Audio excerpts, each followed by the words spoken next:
There's the captains for the visiting St. Valley Bearcats, number 8, Kevin Cooper, number 10, Braden Kirkbride, and number 72, Roman Weiskup. Now introducing the captains for our own Unioto Shermans. Number 26, Cody Tuttle. Number 2, Matt Griffin. Number 3, Maddox Fox. Number 56, Nolan Fox. Number 5, Newton Hoops. And number 7, Casey Drake.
St. Valley is on the call. They will get to the firm in the second half. Gentlemen, have fun.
We have a correction. Number 10, captain for the Payne Valley Bearcats is Dax Estep.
Ladies and gentlemen, please welcome the Unioto High School Marching Shermans under the direction of Ms. Connie Coyne, assisted by Mr. Jonathan Thorne, and taught by instructor Mrs. Maureen Simon. The 2022 field commander is Mitchell Barnes, and the dance commander is Olivia Broadcom. Tonight, the Marching Shermans are proud to welcome the members of our 7th grade band. Now it's time to get on your feet and cheer for your Unioto Marching Shermans.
Let's have a big round of applause for our 7th grade band.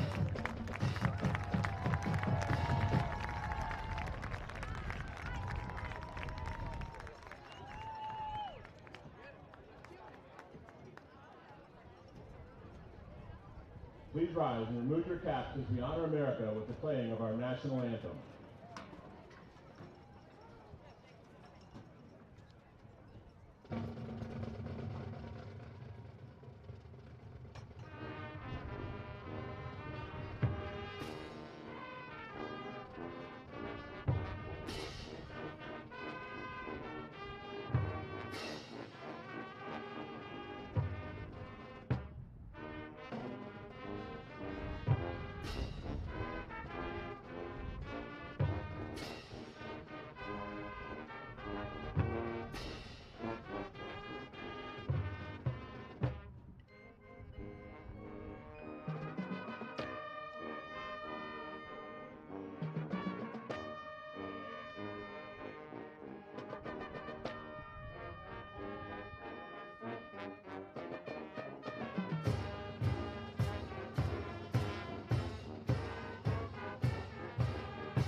Please remain standing for the playing of the Unioto High School alma mater.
Now it's time to groove with Outcasts, The Way You Move.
Here come the Shermans.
A pleasant, chilly good evening to you. Welcome into Unioto High School as we get set for Week 8 of Ohio high school football, and a big one here in the SVC tonight as the Paint Valley Bearcats come in 5-2 but 4-0 in SVC play.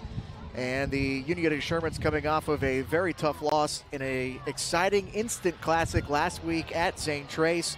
Still hanging on just one game back of both Paint Valley and St. Trace. Now Paint Valley has to go play St. Trace next week. I believe that one's at Paint Valley. So Unioto right now hoping for a win tonight and for a Paint Valley win next week, and then you get the old three-way tie. Well, you know, like you said, still SVC title aspirations for both of these teams. Now Unioto not necessarily able to control their own destiny. Paint Valley still able to do that. You pick up a win this week, you pick up a win next week, and then I'm not exactly sure who they would play after that, but you know, you win those games, or what is it now? Week 8. Week 8, yep. So they got 3 more SVC league games. If they're able to win out, obviously you win the league. It's, you know, we talked about it a little bit last week after the game. It's kind of funny. St. Trace beats Unioto last week. Now they're kind of Unioto fans coming into this week because, you know, if they get a win now, then St. Trace has a little more room for error headed in to the final stretch of the season.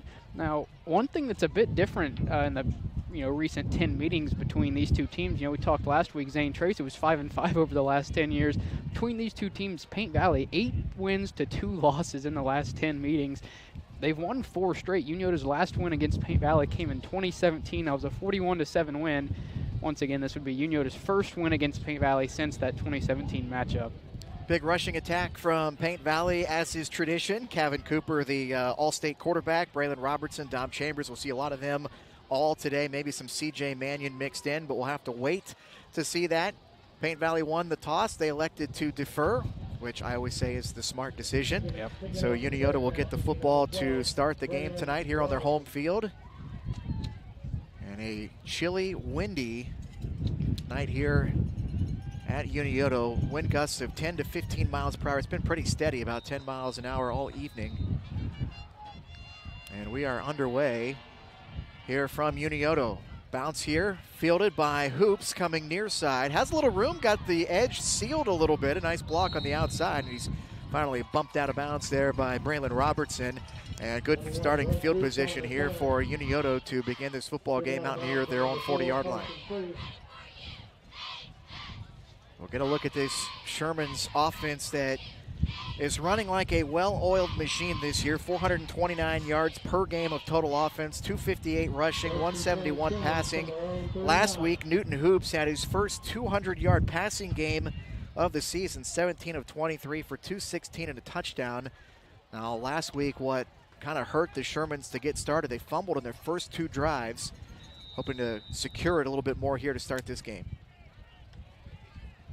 Handoff here, big hole for Dement, gets to the corner, cuts back, gets by another defender, and out over the 50 into Paint Valley territory, and a nice first play for the Shermans on the ground. Well, you know, it was a pretty solid game for Dement last week, had a lot of yards, ended up getting into the end zone. Nice run there to start off the drive, right away already in Paint Valley territory. Dement with 74 carries and 444 yards coming in, and 5 touchdowns. That's 74 carries coming in, leads the Shermans. Imagine we'll see some Matt Griffin carrying the ball as well. He's not out there right now, but he is an outstanding running back. We'll roll Hoops out here to the far side. Has to back up. Lets one go, and it is intercepted. Picked off there by Carson Free from his corner position, his 3rd interception of the year. Paint Valley has their 10th pick and an early turnover for a 2nd straight week for the Shermans. Well, and here we go. This is where deferring comes into play. You're going to get the ball to start the second half, and, you know, we're only 20 seconds into this game, and you already have the ball. Now you're on your own 30, but, you know, I'd say that's about the average starting spot on a kickoff, so a great start here for the Bearcats. Just the 7th interception this season from quarterback Newton Hoops. And now we'll get a look at this Paint Valley offense with Kevin Cooper in the shotgun. I'll hand it off coming near side to Dom Chambers. Cuts it upfield, gets taken down there by Matt Griffin. And a gain of about 4 yards here on first down. You know, Chambers and Robertson are going to be 2 names you're hearing a lot. You know, they're the 2 leading carries on their team. Chambers coming into the game with 84 carries, Robertson 94, but you can't forget about Kevin Cooper, 77 carries of his own. Like you mentioned, kind of a 3-headed attack here for Paint Valley. Cooper back in the gun, he'll fake the handoff this time and throw it to the far side. Has a man open, and running over a defender is Braylon Robertson. And a fumble, and it's picked up by Unioto, so they get the turnover back. Robertson just trying to get some extra yardage at the end of that play after making the catch. And then coughs up the football, and the Shermans right there to pick it up and make up for turning it over themselves. So both teams coughing up the football on their first possession of the game. You know, you just got to have short-term memory now. Just pretend you're starting off on your first drive here. And, you know, you're still in pretty decent field position.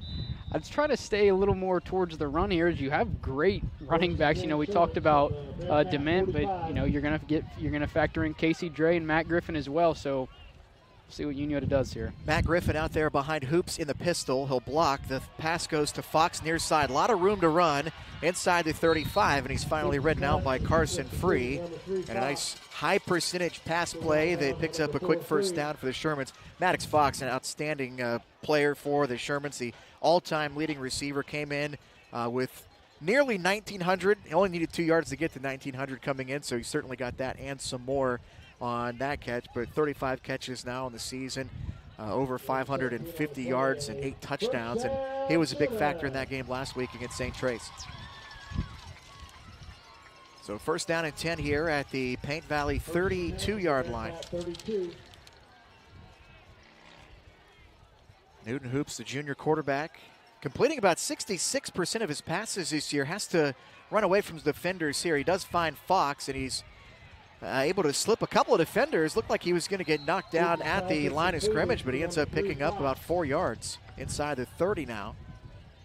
Nice shifty move by the senior Maddox Fox.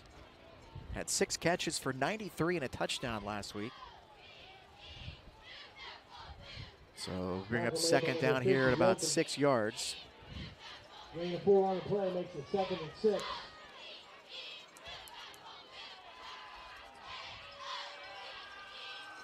Newton Hoops threw for 1,129 yards last year, 7 total touchdowns.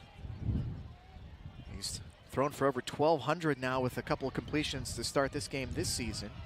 Handoff this time goes to Griffin, picking his way through the right side, and he's near a first down. Looks like they'll mark him just short. It'll bring up 3rd down and about a yard. Matt Griffin, another senior has the most rushing touchdowns And number 12, with 10 coming in on this Unioto offense. A guy that always seems to pick up a lot of yards, among the SVC leaders in yards per carry. Well, I know going into last week he was leading. Yeah. It was right around 15 and a half.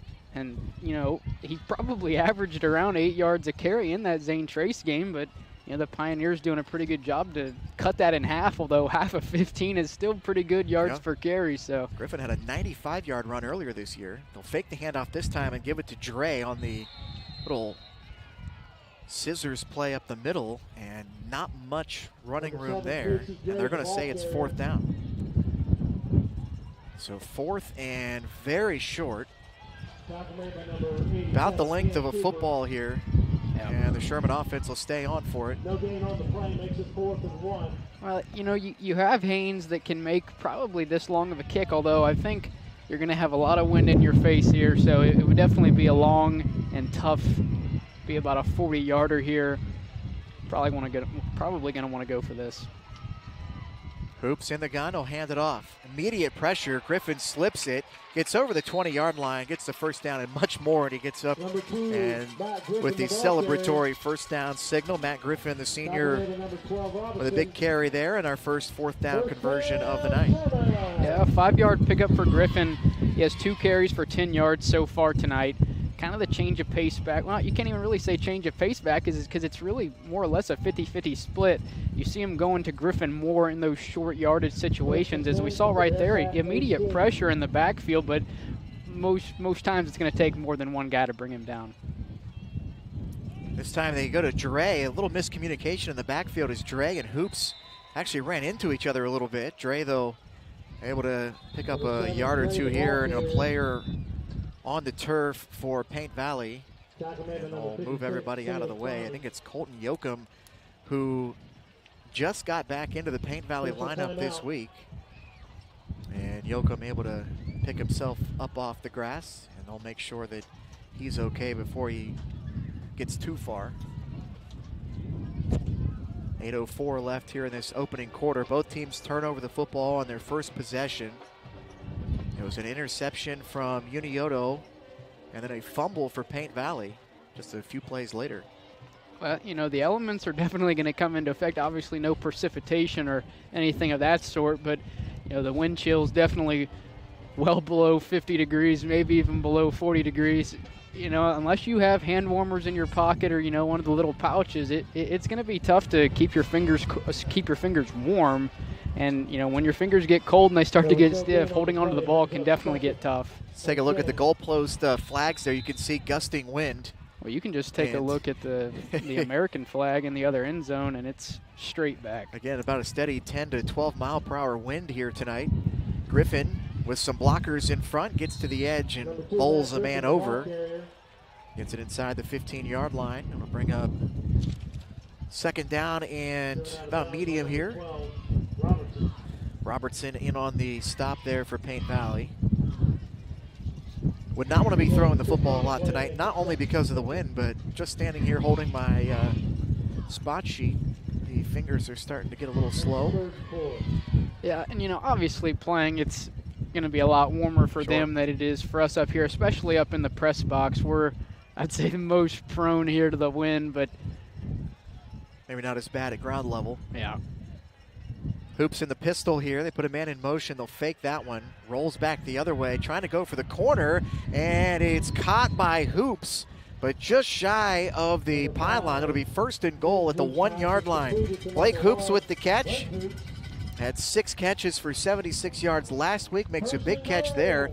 Nice job by Newton Hoops to fit it in that tight window. Just snuck it past the defender. Looked like pretty good coverage there. Yeah, it was just kind of a little waggle concept from Unioto, although they go back and they had Hoops on the backside, kind of running. It was almost a post, and then he whipped it back towards the front pylon and just comes up a yard short here. Probably going to see Griffin going straight ahead here. And it is Griffin straight ahead, gets low, and he gets into the end zone for a touchdown. So Unioto gets on the board first. It's a 6-0 lead with 7:38 left, a 1-yard run from Matt Griffin. It's his team-leading 11th rushing touchdown of the year. And the Shermans out to attempt the extra point. Another solid drive coming off the fumble. They don't try anything special there. They just move the ball down the field. You get it on the 1 yard line, and with Matt Griffin, there's not a whole lot of teams that are going to stop him only needing 1 yard. We saw him come in on the 4th and 1 as well and got around 5. So another tough physical run from Griffin, and Unioto already on the board. Looks like an official timeout called here, and they run the athletic trainer out. Jordan Perkins having trouble making his way off the field here, so they'll have to run somebody else in to pick up his spot. Perkins typically playing tackle for the Shermans.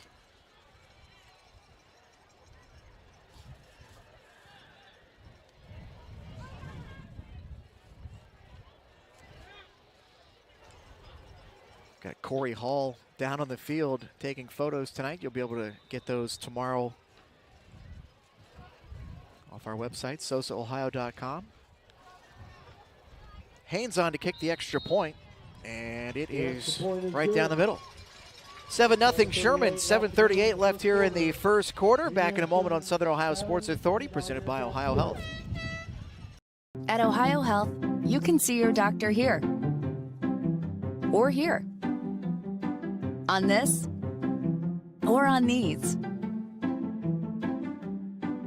And no matter if you're over here, over there, or anywhere in between, you'll feel good knowing OhioHealth provides the finest care anywhere.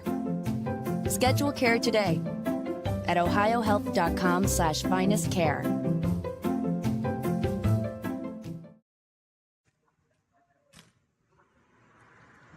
Hey, Mike Glockner here from the Glockner family of dealerships. Want to wish all the fall sports athletes a very safe and successful year.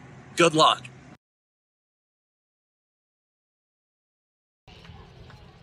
7-0 Unioto lead. Nice touchdown drive capped off by a 1 yard run from Matt Griffin. 7:38 left here in this opening quarter. And Haynes will kick it away. We didn't see much of Haynes for the beginning of this year, but last week made the trek over to Zane Trace, kicked a 29-yard field goal with relative ease. It's looked good on extra points, but for most of the season it's been River Pettigrew who's done a nice job, 33 of 36 on PATs this year. They feel like Haynes maybe has a little bit more of a leg to kick those field goals and do the kickoffs. Haynes to kick it away here. And it's a little short pooch kick taken by one of the upmen, trying to find some room there up over the 40, near the 45. Markham just short of that. A little bit of a scrum here at the end. Probably going to get a personal foul. Yeah. Reed Lanham at the end of that came in and tried to make it look like he wasn't going to get involved, but he certainly threw a shoulder in there. There was a little bit of extracurriculars both ways there, I think, at the end of that play. They're just trying to get warm, that's all.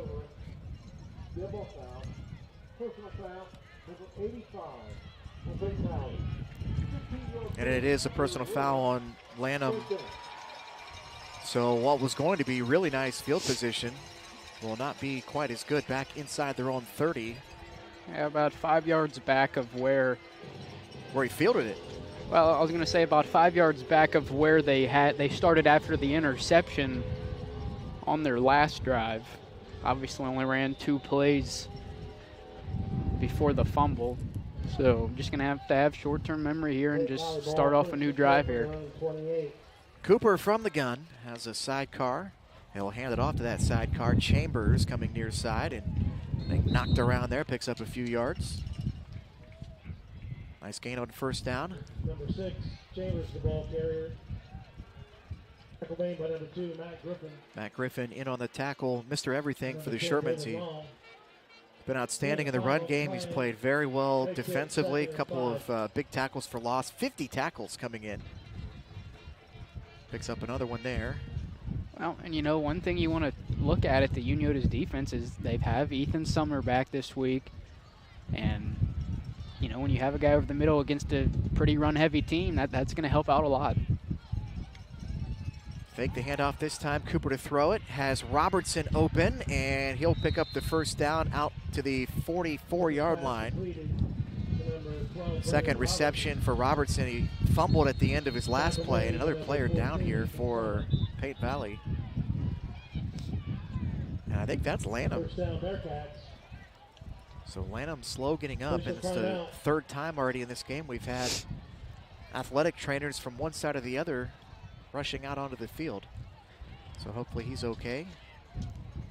Well, I'd say the current weather isn't too big of an advantage in that regard, so it's going to be tough for players to stay warm tonight. And I always felt like when it was colder like this, it was easier to get the air knocked out of you too, for whatever reason. Maybe that was just me. Well, I would say, at least in my own opinion, I always preferred it to be a little cooler. Definitely not this cold, but anywhere from, I'd say, and I'm talking about the feel-like temperature, anywhere from 50 to 60 degrees was always the sweet spot. I'd say we're a little bit below 50. If not now, we will be later, as it's not going to get any warmer. So 1st and 10 here for Paint Valley. 6:42 and counting left here in this first quarter clock. Cooper from the gun. Run all the way for him. Cuts it up at the 50, and he bounces out of bounds here, pushed out by KB Perkins. Pick up his 27th tackle of the year. But a nice run will bring up 2nd down and 2. And Paint Valley into Unioto's territory. So it says it's 50 degrees right now. It feels like 46. It's going to continue to drop throughout the night. Probably be in the low 40s by the time this game ends. And the wind at about 10 miles per hour. So there's your weather report for the night. 2nd down and 2. Chambers straight ahead, has plenty of room to get the first down and pushes inside the 40. Nice job there by the inside of that offensive line for Paint Valley to make a nice hole, punching it right in the middle of that Unioto defense, which that's been one of their strengths. They have about 9 defensive linemen that they'll rotate through. Yeah, well, I mean, you look at this Paint Valley offense, you got a guy like Dom Chambers. Just look at last week, 10 carries for 184 yards and 2 touchdowns. He's had 5 100-yard rushing games this year. It's pretty incredible. Yeah, Chambers again here will pick up about 3 yards on first down. This offense for Paint Valley, it is a run-first offense. Make no mistake about it. 288.5 rush yards per game. So over 2,000 as a team. That 3-headed monster we talked about between Cooper and Chambers and Robertson. But they also throw it for about 160 yards per game, which is nothing to sneeze at. So it's certainly enough to make you have to respect that, which ultimately helps that run game as well. And the fact that they run out of the shotgun as much as they do also makes things a little more interesting. Here's Robertson on the reception, and he'll pick up nearly a first down, and a flag comes in at the end of the play. So right now it's a 2nd down and 1. We'll wait to see what they call on the penalty here. 3 passes for Cooper, 3 catches for Robertson. It's gone for right around 25 yards. No rushes yet for Robertson. Been 4 so far for Chambers.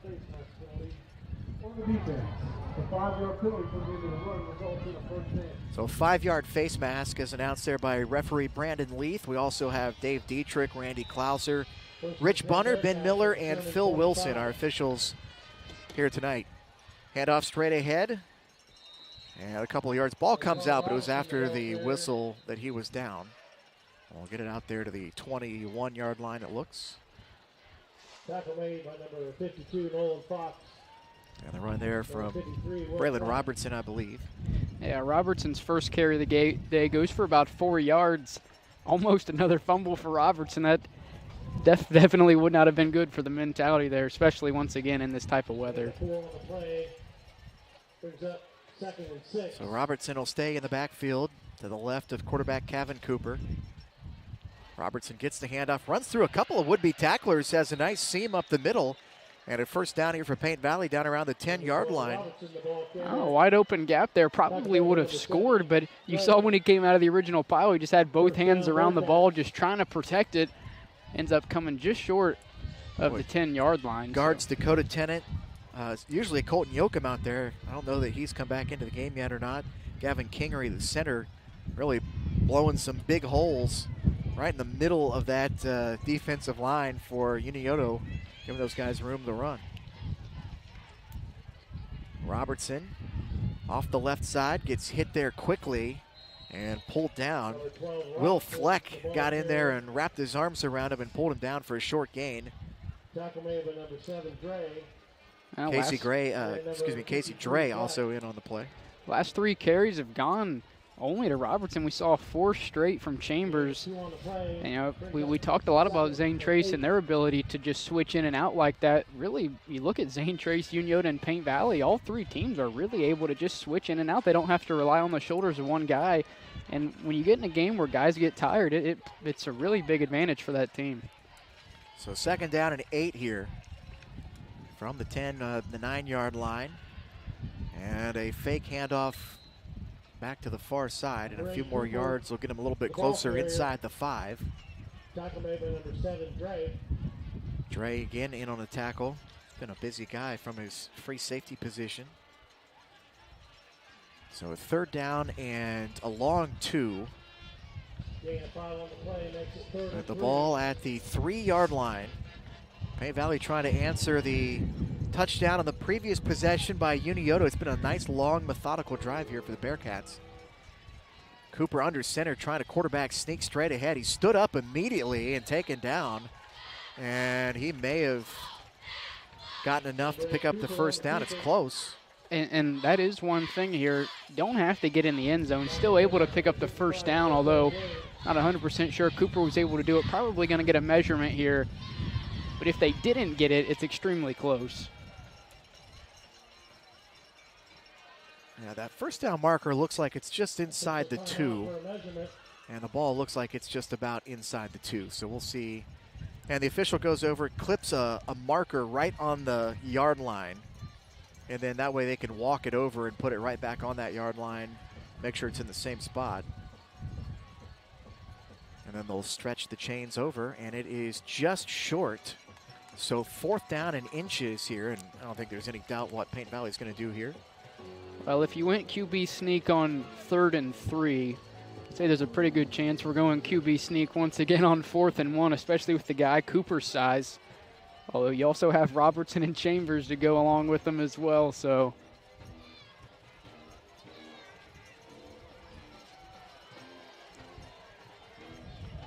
All right, 4th down and inches. Cooper back under center, which you would think would be another sneak. Why not? Hard not to get half a yard. Unioto loading it up. They will hand it off straight ahead, and Robertson into the end zone for a touchdown. And Paint Valley an extra point away from tying this game. And a 2-yard rushing touchdown for Braylon Robertson. Like you said, just a really long, methodical drive for Paint Valley. Didn't try to get too cute, just moved the ball down the field. I think their longest play may have been that 11-yard or 12-yard rush by Robertson as we got into the red zone. You know, once again, a really good drive for Paint Valley, and pending a PAT here, going to be able to tie it up with just under 3 minutes to go here in the 1st quarter. Dax Estep out to try to tie up this game. Estep 10 of 20 on extra points this year. And he makes that one to tie this game 7-7 with 2:24 left in this 1st quarter. Back in a moment on Southern Ohio Sports Authority, presented by OhioHealth. This broadcast is brought to you in part by Willie & Son Trucking. Willie & Son Trucking has been a proud supporter of local student athletes, coaches, and athletic programs throughout its history. Be sure to look out for the Shack Athlete of the Week, presented by Willie & Son Trucking, each week at SOSAOhio.com.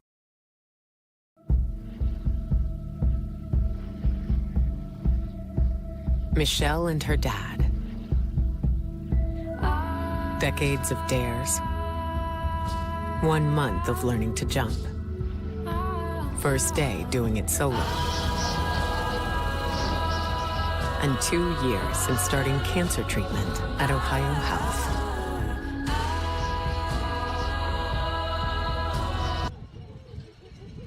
Number 12, Robinson, kicking to the Bearcats. He to the Shermans. Number 3, Fox. Number 1, Hoops. And number 9, Cunningham. Robertson ready to kick this one away for Paint Valley after a nice long answer of a touchdown drive to tie this game at 7. Late first quarter. Kicks this one fairly deep. It might go out of bounds though, and it does.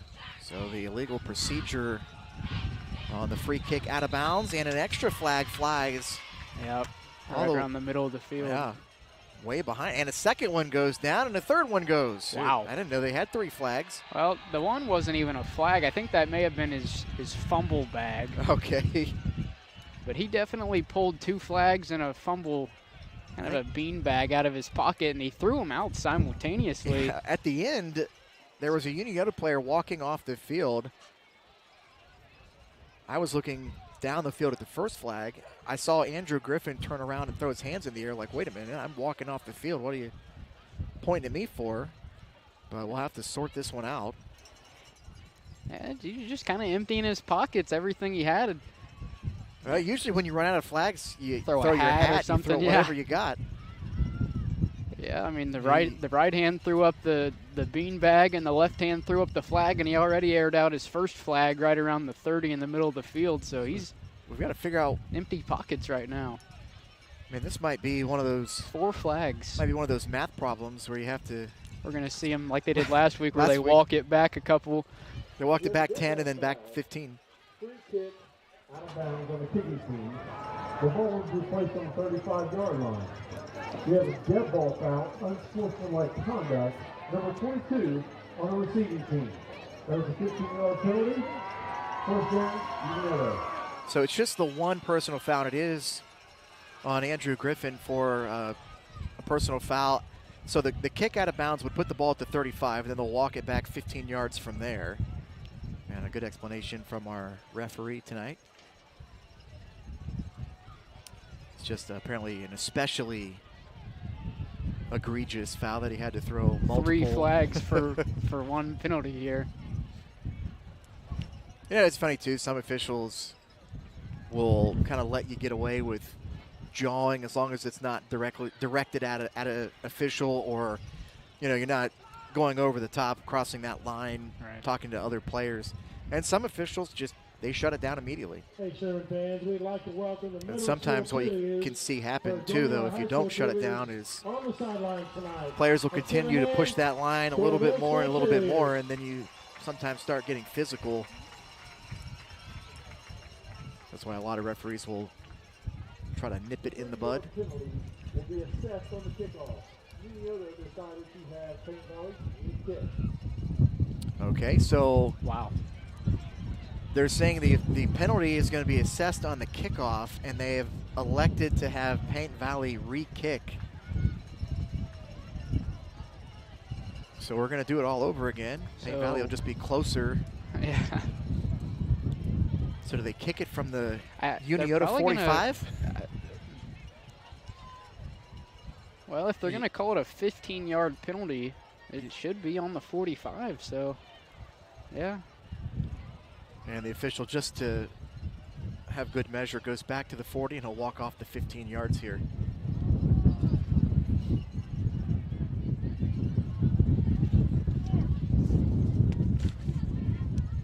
Or maybe not. He's still going. Were there multiple personal fouls? This could be the shortest touchback. Are they going to kick it from the 30? The shortest touchback. Well, there were 3 flags, so there could have been 2 personal fouls. And if I'm Braylon Robertson, I'm trying to kick a field goal here. It wouldn't count, obviously, but you got the wind at your back, too. A little bit of tailwind here. You get it up in the air, might be able to put it through the uprights. So they would have, I'm going onside here. If you don't get it, it's still pretty deep here for Unioto. I'm trying. If you don't get it here, it's more or less a touchback. Yeah, I'm trying to get an onside kick here. Yep. They might come up with it. It's loose. Absolutely. They got it. And they got it. Wow. That's a game changer. Absolutely. You have to be ready for it, because there's nothing to lose if you're Paint Valley. You're kicking it from the 30-yard line, even if it goes a yard. Unioto's got the ball at their own 29 to start their drive. And, you know, I really don't think Unioto was expecting I don't think, and I'll be honest, before you said something about it, I really wasn't even thinking too much about it. But And Robertson, that's about as well as you can do an onside kick. Right, you got the big right bounce. off the tips of the fingers of the far outside guy that went for it. A great onside kick for Paint Valley, and here you go. You score a touchdown. Now you're in the red zone. All right, so took us a while to get it sorted out, but a big play for the Bearcats. Cooper in the shotgun, hands it off. Chambers runs into a couple of purple jerseys. And a short gain there. Cody Tuttle, one of the first Shermans to meet him. So a couple of yards on first down, second down and 8. As the clock will tick under 2 minutes left in this long first quarter before this next play is run. Nice new lights here at Unioto. The LED lights making it a lot easier for us to see what's happening down there. Cooper will take it himself this time, gets it inside the 10, down to about the 6-7 yard line. So we'll have a third down and a few here. Tackle made by number 10, Long. Number 55, James. David Long and Marcel James in on the tackle for the Shermans. I guess they backed them up a little bit, so third down at about 5. Yeah, and you know, we still haven't seen anything of Carson Free quite yet, the leading receiver for the Bearcats. You also have Dax Estep, a big target, especially at this end of the field. Could see a pass here. Chambers takes the handoff, scoots inside his tackle, and not a lot of room to run there. It'll bring up fourth down and short. Tackle made by number 26, Tuttle. Nice job, Cody Tuttle again, knifing in from his linebacker spot to make a tackle. So they need about the 3 yard line for a first down. Ball is on the 6. And the question is, I guess they have to run a play. The game clock still. Don't have the play clocks aren't play on clocks here. are not on. Yes, nope. They don't have to run a play because Paint Valley's walking off the field. They may just take a. Yeah, they're just going to take a timeout. Well, it's about fourth. It's either 4th and 5 or 4th and a long 4 here. It's been smash mouth football so far this drive for Paint Valley. You know, the last couple plays you haven't had as much ground gain as you typically do. You know, obviously you have a guy like Estep who, you know, without looking at a roster, I'd say was at least 6'5". Might be a little back corner goal line, not really a goal line fade, but a red zone fade route here, or you're just trying to find Carson Free somewhere over the middle. Paint Valley has some big receivers they can throw to. Yeah.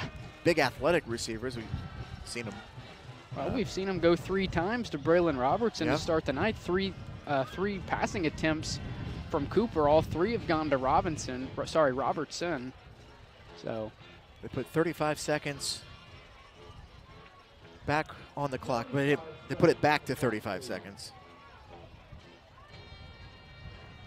Tell you what, I think we're gonna look back on that onside kick, and we're gonna say that may have been, maybe not the turning point, but one of the biggest plays of the game. Is, remember now, Paint Valley gonna get the ball to start the second half. A chance here to go up 14-7, still in the first quarter. Thought it was an odd decision at the time to re-kick there, but Would you like to roll the clock down to 25? One of those things where the more you thought about it, it made perfect sense. If you don't get it, they're on the 20, so it's more or less a touchback.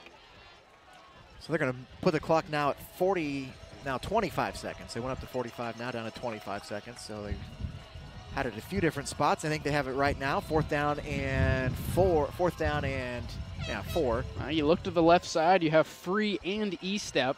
Will toss it to Chambers, has room, barrels forward, and he gets the first down, but he is stopped just shy of the end zone. So a fresh set of downs here, first and goal for the Bearcats. And the ball down to about inside the 1 yard line. 19.4 left in this first quarter. First and goal.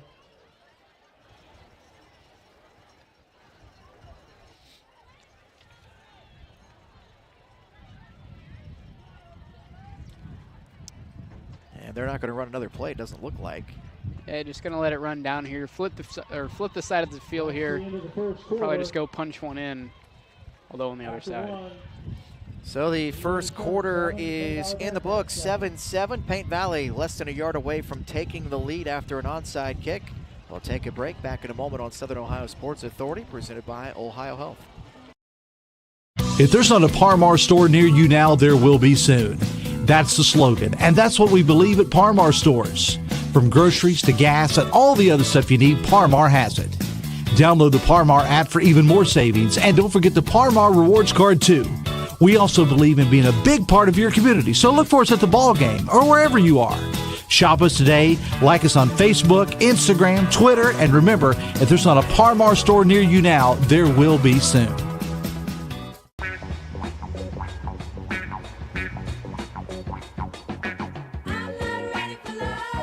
Carlos. First time setting foot inside a tattoo shop. Second picture his daughter has posted to her story. Third check on his bucket list. And 4 years of cancer-free checkups at OhioHealth.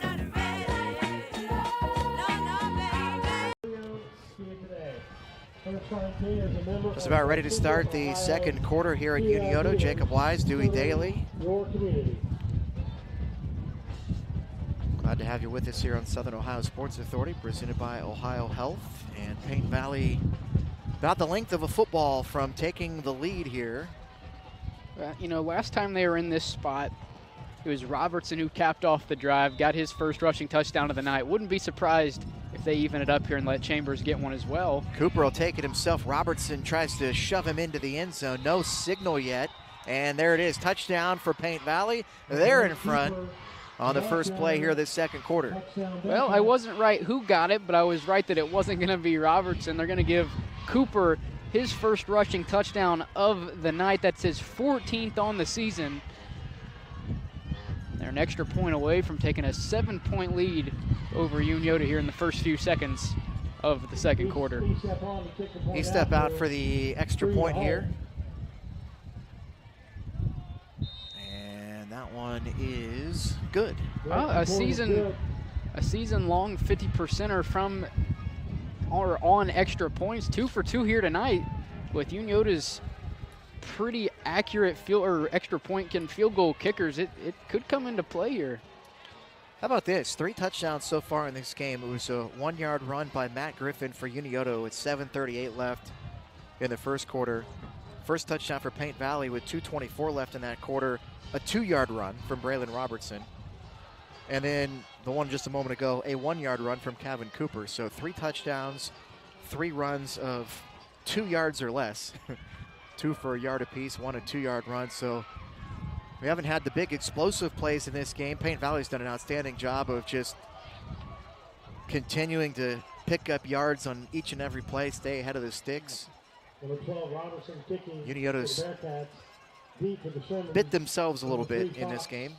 Well, a lot of football left. Yeah, it's been a bit of a slow start. Obviously, you throw the interception on the first drive, although you answer back the drive after you recover a fumble, you get in the end zone, you take the lead. Now, you know, the penalties on the kickoff, and then you don't get the onside. That hurts a lot, but, you know, started off a bit behind last week, 2 straight fumbles on 2 possessions, and they were still extremely competitive, as you mentioned, really close to winning that game. Still 3 quarters to go here, a lot of football left.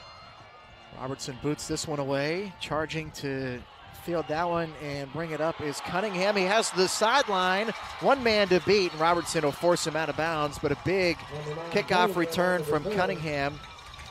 And good field position here for the Shermans. And Dewey, you wonder at that game last week, you know, 2 teams are ranked top 10 in the state in their divisions, both undefeated, both looking for a gold ball in the SVC. Obviously, it's a big letdown to lose that game. Went right down to the wire. And sometimes you've got to kind of battle through a little bit of a letdown too. So the Shermans, you know, just need some things to go right, and they'll certainly be okay.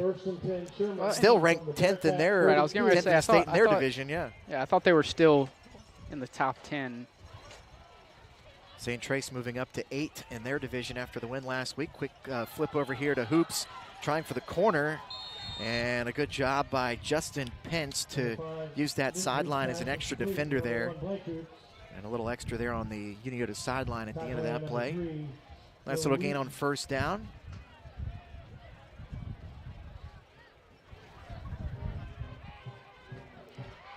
Give him 4 yards there, so 2nd down and 6 here. Yeah, second catch of the day for Hoops. About 4, yeah, we're going to say about 4 yards on the play. 2 catches for 15 yards. I think he actually led the Shermans in receptions last week. Handoff straight ahead, it's DeMint, and not a lot of room there. 4 different Paint Valley players involved on the tackle there. Among them, Cameron Cooper. So 3rd down and a long 4. Big drive here for Unioto, probably in 4-down territory. Yeah, especially once you get onto the opposing team's side of the field and you're down 7. It's most likely going to be 4-down territory. Obviously in high school, although Unioto, a very solid kicker, not going to. He's got the wind at his back here too. Yeah, you know, from right here it would be well over a 50-yard field goal. So we're not quite there yet. Hoops will take it himself. Nice little draw play here. Has room, uses the official as a pick, and he slides down, gets more than the 1st down inside the 30.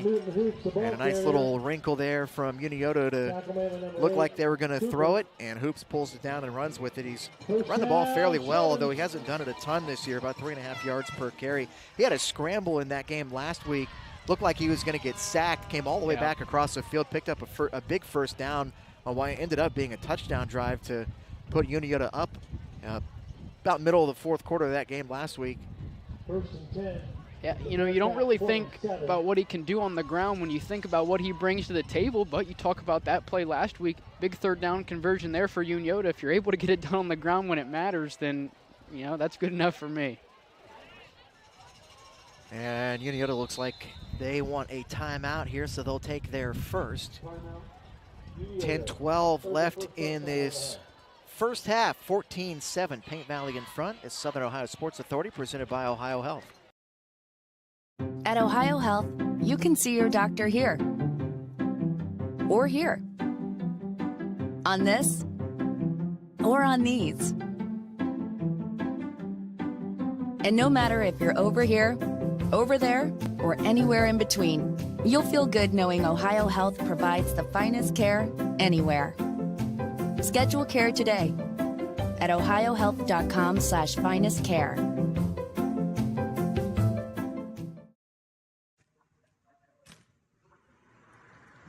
Hey, Mike Glockner here from the Glockner family of dealerships. Want to wish all the fall sports athletes a very safe and successful year.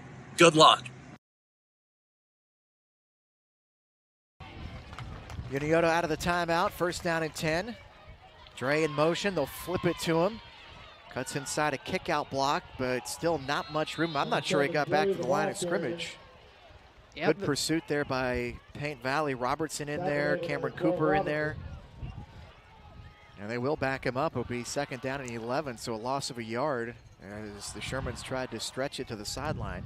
Yeah, there hasn't been a whole lot of room on the ground for Dre to start off the game. Obviously, kind of that wing-back role for Unioto. They've tried to run him up the middle a few times, this time trying to get outside.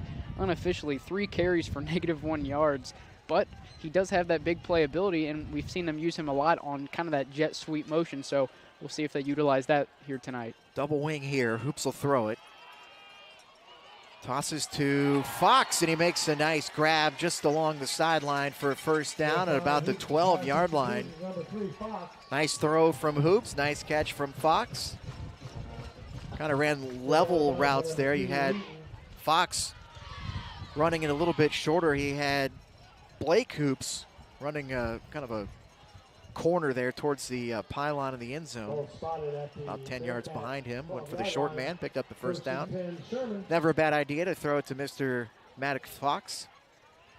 Now look to throw again here. This time, thought about Hoops. He has Dre wide open on the other end of the field, and he overthrew him. There was nobody within 50 feet of Casey Dre. The Shermans drew it up and ran it perfectly. And I think Hoops just got a little excited and let that one fly. Well, sometimes making that kind of throw can be the hardest. Although Dre, like you said, 50 feet, there's probably nobody. I mean, if you drew a line right down the middle of the field, there may not have been anybody on the left side of the right hash. I mean, it was kind of a designed play to roll out to the right, and you know, Dre just completely unnoticed on the left side. Would have been an easy touchdown for Unioto, although still second down. You're still able to pick up a first down right around the 3-yard line. So still very manageable here for Unioto. It's a heck of a play there. It was well executed except for the throw and the catch. Here's a nice run by Dre. Cuts it inside for the touchdown. So a 12-yard touchdown run by Casey Dre, and Unioto back within an extra point. Like I said, first 3 carries for Dre, wasn't able to get a whole lot going, but does have that big playability. Had a couple long runs at Waverly. He's had long runs all year. This time, like we mentioned, they run him on that kind of jet sweep type play, able to find a hole on the right edge, cuts it back at the last couple yards, able to get in the end zone. Once again, a PAT away here from tying this thing up. Another player go down. I think is that Kevin Cooper over there? Yep. So Cooper slow getting up at the end of that play. Unioto, a lot of faith in their kicker here. It's already 14-14 on the scoreboard here. Although I can't say I completely blame them, though. Haynes has been good with his extra points. Newton Hoops, the quarterback, to put down the ball. I wonder if they'll put a 1 up if he makes it here, though. Make it 15-14. Make it 15. And that one is up and good. 14 all, 9:14 left here in this first half. Tie football game at Unioto between the Shermans and Paint Valley. Back after this on Southern Ohio Sports Authority, presented by OhioHealth. This broadcast is brought to you in part by Willie and Son Trucking. Willie and Son Trucking has been a proud supporter of local student athletes, coaches, and athletic programs throughout its history.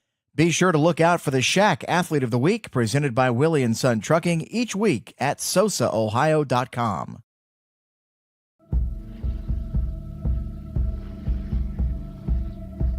Michelle and her dad. Decades of dares. 1 month of learning to jump. First day doing it solo. And 2 years since starting cancer treatment at OhioHealth.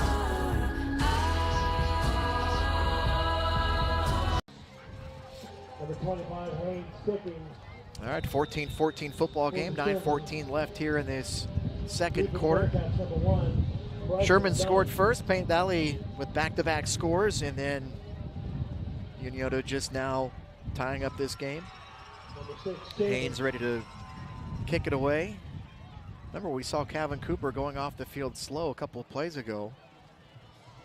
Hopefully he's okay to come out and continue playing quarterback. Ball got blown off the tee. Have to fix that.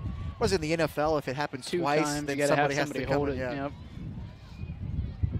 Then you get one of those tees they make for kickers to practice without a holder. It has the little arm on it to hold the top.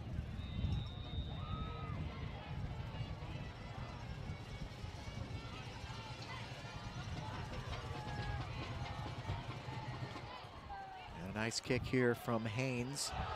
Taken inside the 10.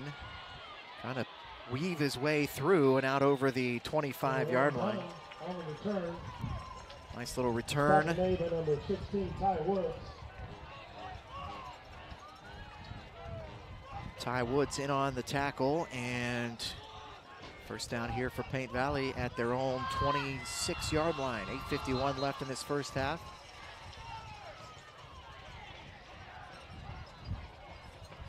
Matt Hoops very unhappy about something on his own sideline here. I believe the clock was still rolling after the play had ended. Never going to be too happy about extra time rolling off. Now the officials are on it. They're going to put 5 seconds back on the clock.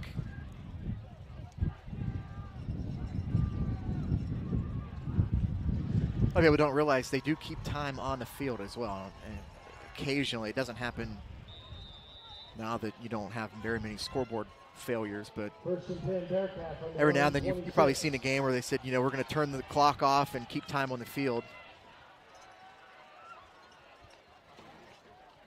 Chambers bouncing off a couple of Shermans, so pick up a couple of yards. Not much there. Paint Valley's Number been 6 best when Chambers, they've gone the ball really carrier. guard to guard Tackled away by number 11, Perkins. through the middle of that defense. When they've gone to the edges, Gain of the 3 on the Shermans play have makes it flowed 2nd and pretty 7. well. Well, when you have guys like Robertson and Chambers, those are smash mouth type players that, like you said, going to have a lot of success right up the middle.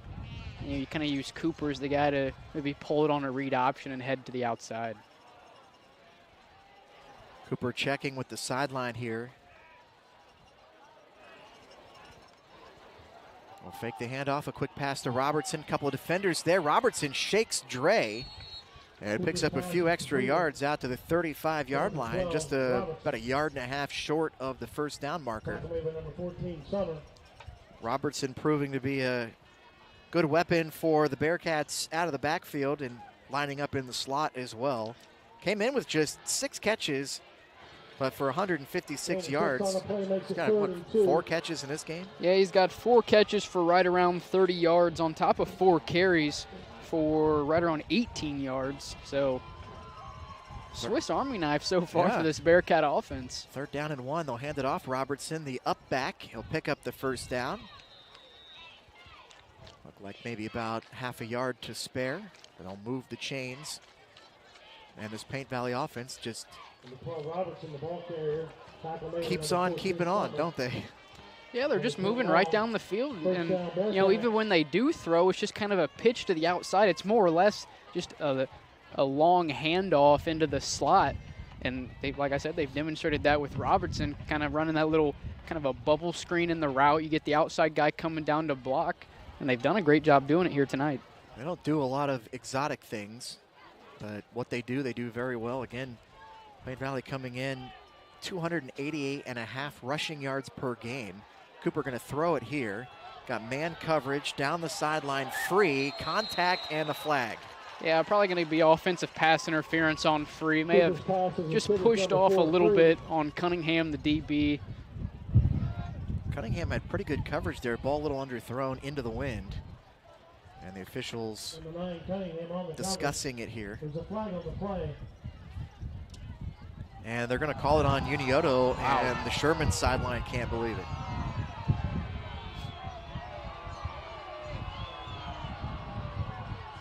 Yeah, pass interference, number 9 on the defense. The 15-yard penalty results in a first down.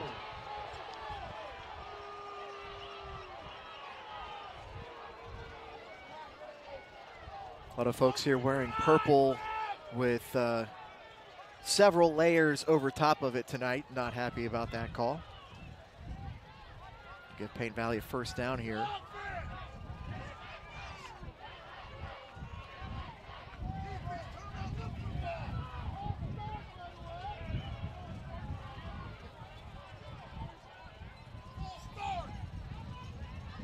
So that'll push it into Unioto territory. Number 48.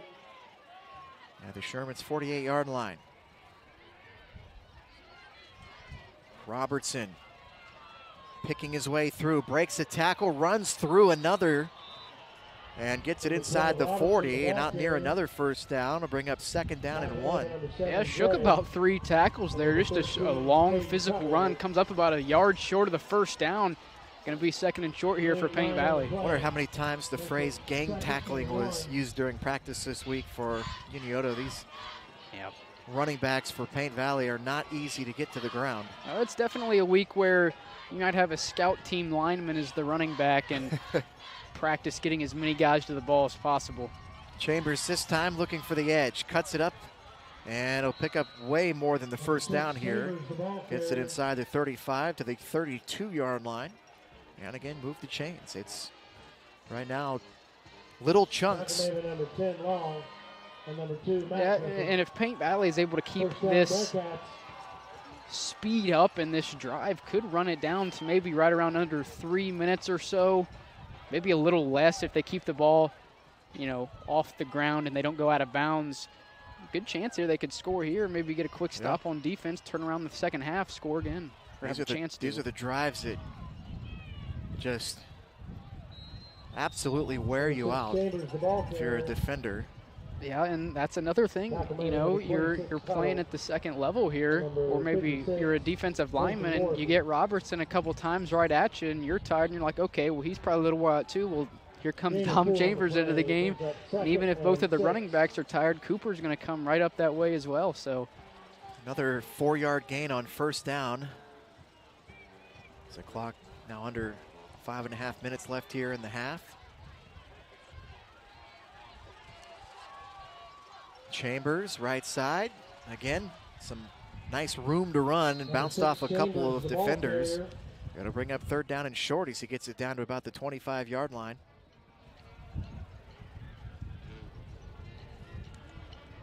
Tackled by Hosted Tanks, led by number 26, Tuttle.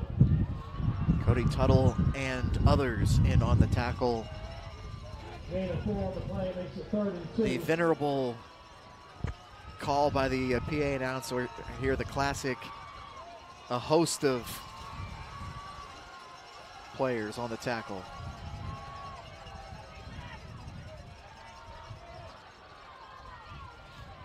Handoff straight ahead here. Number 12, Robertson, the ball carrier. Tackle made by 26, Tuttle.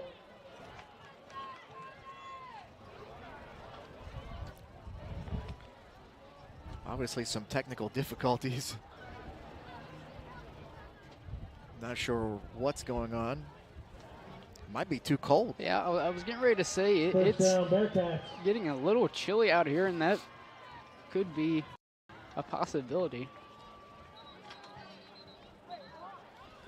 I'd say the cold is definitely not helping out in any way. See if we can I might have to go a little radio here. figure out what the issue is. We'll get you to halftime and see if we can't figure out what's going on. 4:21 left here in this half and running. Chambers running left side, couple of players, Dre in as well. So a short gain of a couple of yards here. Just going back to early days of stop motion. I think I might know what's going on here. I think my computer's about to die. See if we can get that going again. Have to plug it straight into the computer, can't use the dongle. Had the power plugged into the adapter, and we were down to 8%. So as soon as it plugged it in, boom. Rock solid. Second down and 7. Ball right at the 20-yard line. Cooper to throw, and he'll just chuck that one to the sideline. Yeah, you know, 4 catches for Robertson here tonight. His 5th target right there. They're looking for that little bubble route to him again. This time, Unioto, not only were the DBs all over it, but their what would be their left side of the line just kind of got around that tackle, and you know, they're throwing their arms up in the air. It would have been a tough throw, and more or less that's kind of why Cooper was just kind of elevating it and throwing it towards the track. Yeah, good job there by the Unioto defense to kind of blow that play up before it could get started. And so really for Unioto, this is a big play here because you know we haven't seen many 3rd and 7s for this Paint Valley offense. 3rd and 8. So Chambers in motion and whistles here, and Paint Valley will burn their second timeout. With 3:32 left here in this first half. And you know, obviously Cooper 4 for 5 passing tonight. All 4 of those passes have been those types of bubble screens to Robertson. You know, we saw him go down the field the one time to free that resulted in the Unioto pass interference. Other than that, we really haven't seen him have to air the ball more than 5 or 10 yards down the field. You know, if Unioto is able to keep this to a 2 or 3 yard gain and make it a 4th and 5, they could be forced to do that.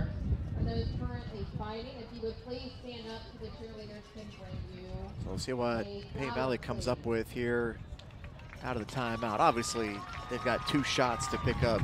Right. The scoreboard says 8 yards. It looks more like 7 from here, but obviously kind of in between there.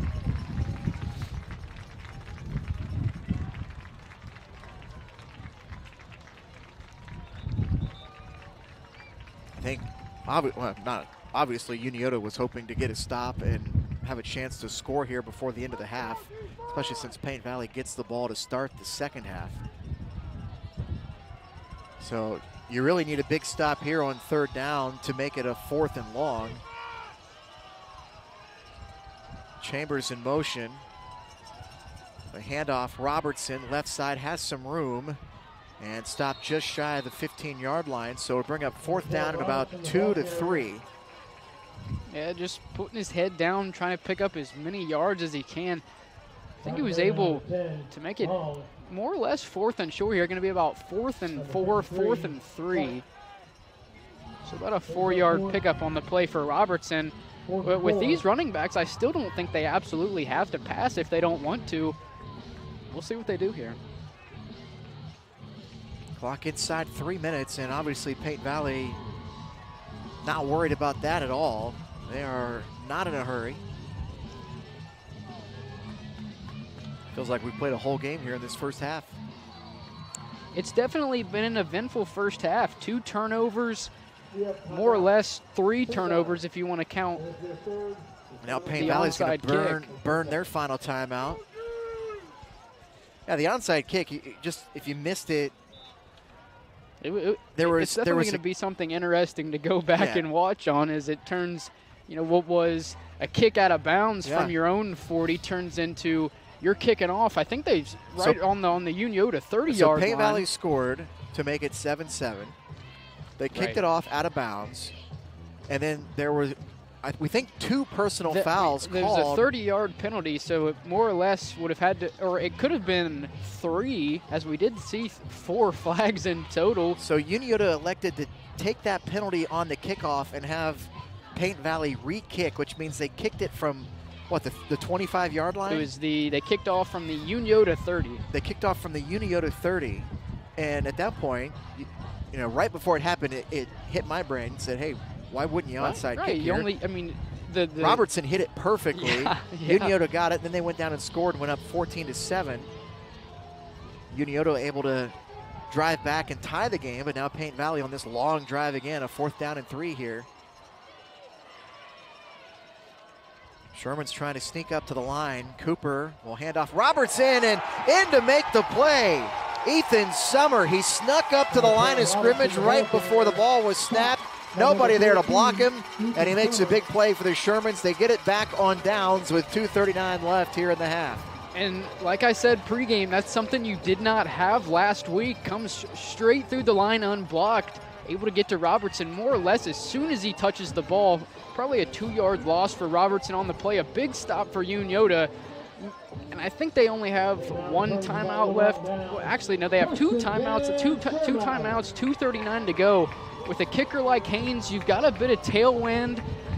Could get into field goal range here. And, of course, you have Maddox Fox lined up wide as well, always an option. He's the only receiver lined up here.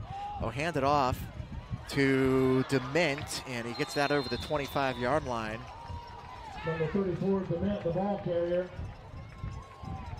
So 2nd down and a few. Oh, no, they move it. Tackle may have been number 12, Robertson. Oh, it'll be 2nd down and 2, sorry. Yeah, only 3rd carry of the day so far for Dement, but 3 carries for 29 yards. He's been efficient when he does get the ball. Clock will tick inside 2 minutes here. Shermans are going to have to put it in the air at some point. Dement will pick up the 1st down. It'll stop the clock briefly. The ball carrier. Nice job to come up and make the tackle by Braylon Robertson. Another one that's been all over the field tonight. Yeah, he's definitely been playing a hybrid role so far for Paint Valley. And he's really showing his 3rd aspect of his game here on defense as well. Catching the ball, running the ball. Making tackles, kicking onside kicks. The Shermans don't look like they're in a lot of a hurry here. I wonder if they'll go back to that play that they missed on the touchdown where they roll everybody out and then try to sneak it back. A completed pass there would have been good for a 200-yard touchdown, as, like you said, nobody around. Looks like it's going to be Trey to throw it.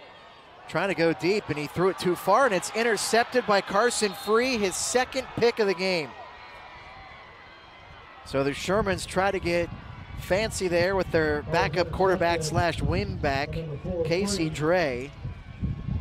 And he had man-man coverage, but he threw it too far down the field, and it's an easy pick for Carson Free. And now at the minute 21 here, and fairly decent field position. We'll see if Paint Valley tries to go punch one in real quick. Well, and the unfortunate thing now for Paint Valley is you burn all your timeouts on that last drive. Still a minute 21 to go. You're on the 44-yard line, so you maybe put a couple big plays together here. It's definitely possible, but you're probably going to have to air the ball out, which when you look at the current pass-to-run ratio, you could say it's out of their comfort zone, although Kevin Cooper has done a pretty solid job passing the ball so far this season when he's had to.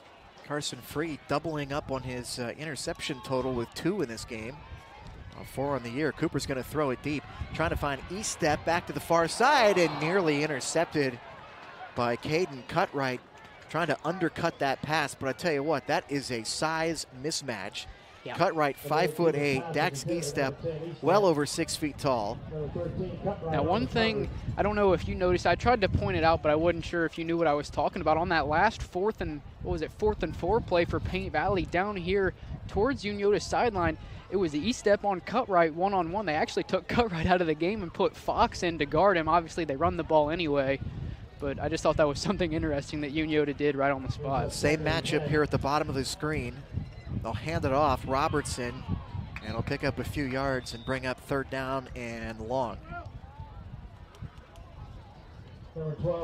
A good example there of why Paint Valley doesn't throw the ball a lot. The old adage from Woody Hayes back in the day, you throw the ball, three things can happen and 2 of them are bad, including an incomplete pass, and then it's 2nd down and long. And as well as the Bearcats have run the football this year, they can stay ahead of those 2nd and 3rd and long yardage situations. Okay, Robertson looking to throw it himself, throws it over the middle of the field, a diving effort, but I don't think Free got there. No, incomplete. So 4th down and 7 with 35.3 left here on the clock in this first half. Yeah, Paint Valley trying to run their own, Bearcat special. They kind of run Robertson out. What else can Robertson do? He's going to try to throw one down the field, just a little bit underthrown. I think it was Free, tried to come back to it at the last second, just wasn't able to come up with it. Tell you what, he had a lot of room there on that far side of the field. He could have probably picked up 10, 15 yards and snuck out of bounds. But when you're a guy like that and you get a chance to throw the football, you're throwing the football. You're going to take it, right? So a rare punt attempt here. Dax E-step back to boot it away. And they fake it. The direct snap to Chambers, and he picks up the 1st down. Sneaks it inside the 45. Perfect time to try it. Now, that's all good and fun now, but when they get these sticks set, the clock's going to start running again. You don't have any timeouts, so you're going to have to get efficient here. Trying to run everybody on and off. The clock running again inside 25 seconds. And Paint Valley looking a little bit confused here, trying to get to the football. I tell you, if you don't get a whole lot out of it, it was almost kind of a wasted play here. Is obviously you pick up the 1st down, but you at least don't give Unioto a chance to run something crazy. That is true. They will chuck it deep here, looking for Free, and a jump ball, and he comes down with it. Got to get up here and clock it now. You'll have right around 3 seconds now. Obviously, the chain gain going to take a little bit of time to get up here. He was on the ground with over 5 seconds left. Get the home clock here. They'll just spike it and stop the clock, and the clock's still running. I mean, my goodness, 2 plays in a row, they ran an extra 3-4 seconds off the clock. They finally stopped it with 1 second left, but there should, at least be 3.5 seconds left there. Right. Well, I stand corrected. The fake punt ends up paying off. You throw it up deep to your guy, Carson Free, the leading receiver, leading pretty much everything receiving-wise for Paint Valley. Comes up big. Now you're going to get a shot at the end zone here. I think the official, the white hat, is trying to... There's got to be at least 3 or 4 seconds. Yeah, the white hat was trying to show how to wind the clock. On the offense. How is there a delay? Yeah, I'm not... Where is there a delay? I'm not going to be able to help you a whole lot here because I'm not 100% sure where the delay of game comes from. Everybody's kind of waiting around to see, are they going to put any time left on the game clock? They ran up to the ball and spiked it immediately. And now they're going to put time back on the clock.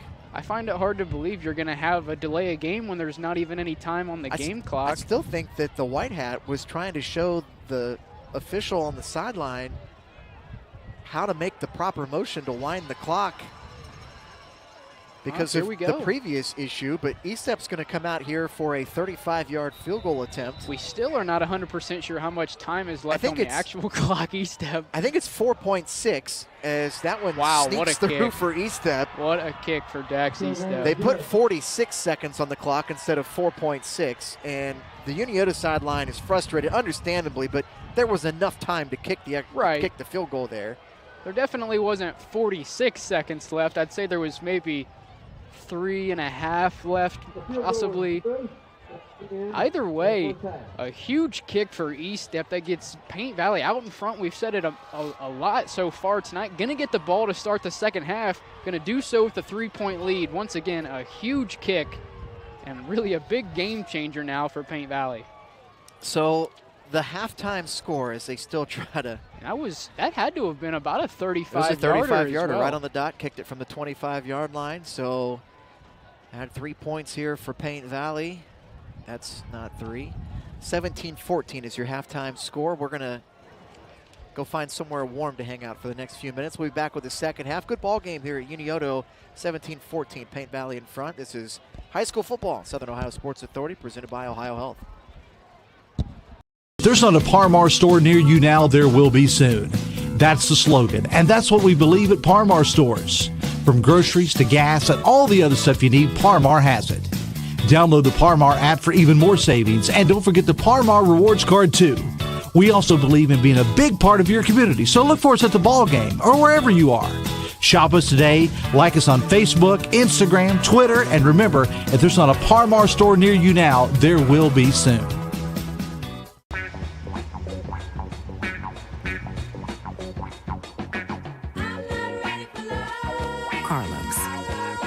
First time setting foot inside a tattoo shop. Second picture his daughter has posted to her story. Third check on his bucket list. And 4 years of cancer-free checkups at OhioHealth.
Our next feature presentation is from the 2010 DreamWorks hit movie that spawned a franchise with several movies and television series.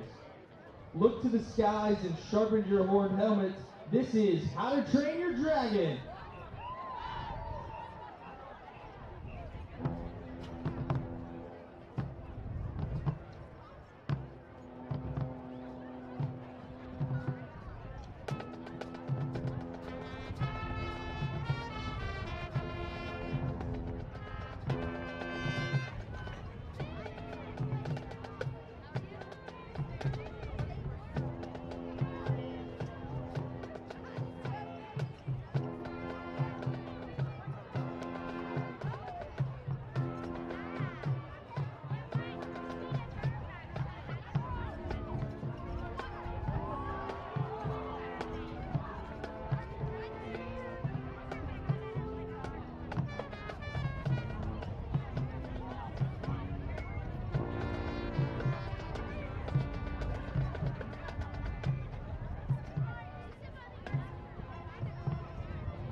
close our evening, we bring you a film franchise that has stood the test of time and features some of the best actors of the day.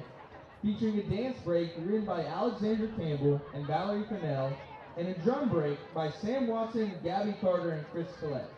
From chasing down rival spies to forging world domination plots, this is Bond. James Bond!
Put your hands together for the Paint Valley Marching Bearcats!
Ladies and gentlemen, please welcome the Unioto High School marching Shermans under the direction of Ms. Colleen Coy and assisted by Mr. Jonathan Thorne and part of our instructor, Mrs. Maureen Thomas. 2022 field commander is Mitchell Barnes, and the band commander is Amelia Brydoff. This night's performance features top 2 music hits from 2010 to today.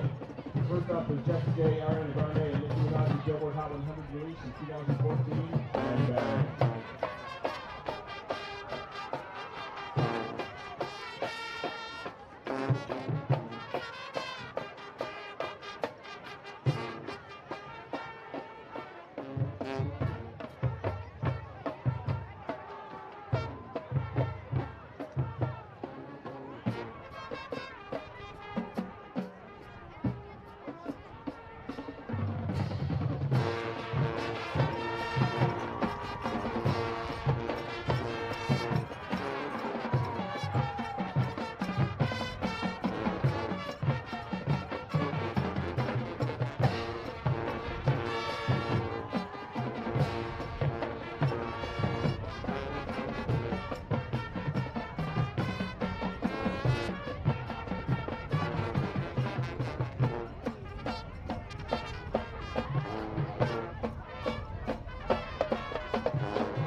American singer-songwriter Billie Eilish rose to fame in 2019 with the release of her first studio album.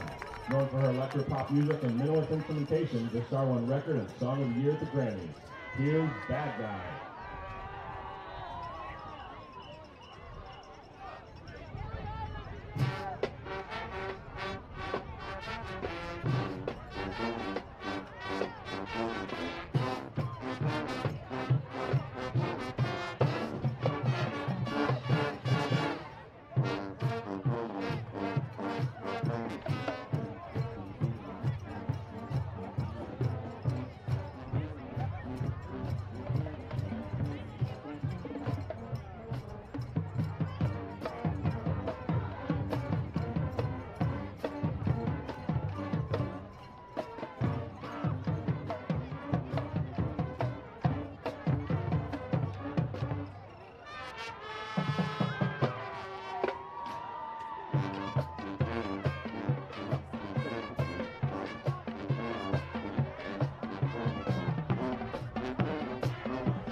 Once again, extremely proud to present our 7th grade band members. Tonight, they'll be joining us in the playing of the band Neon Trees' 2012 hit, Everybody Talks.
a big round of applause to the Unioto Marching Shermans and 7th grade marching band.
We have some halftime scores from around the SEC in the area. At the half, Piketon 30, Adena 6, Huntington 14, Westfall 14, St. Trace 15, Southeastern 0, Washington Courthouse 17, Chillicothe 0 at the half.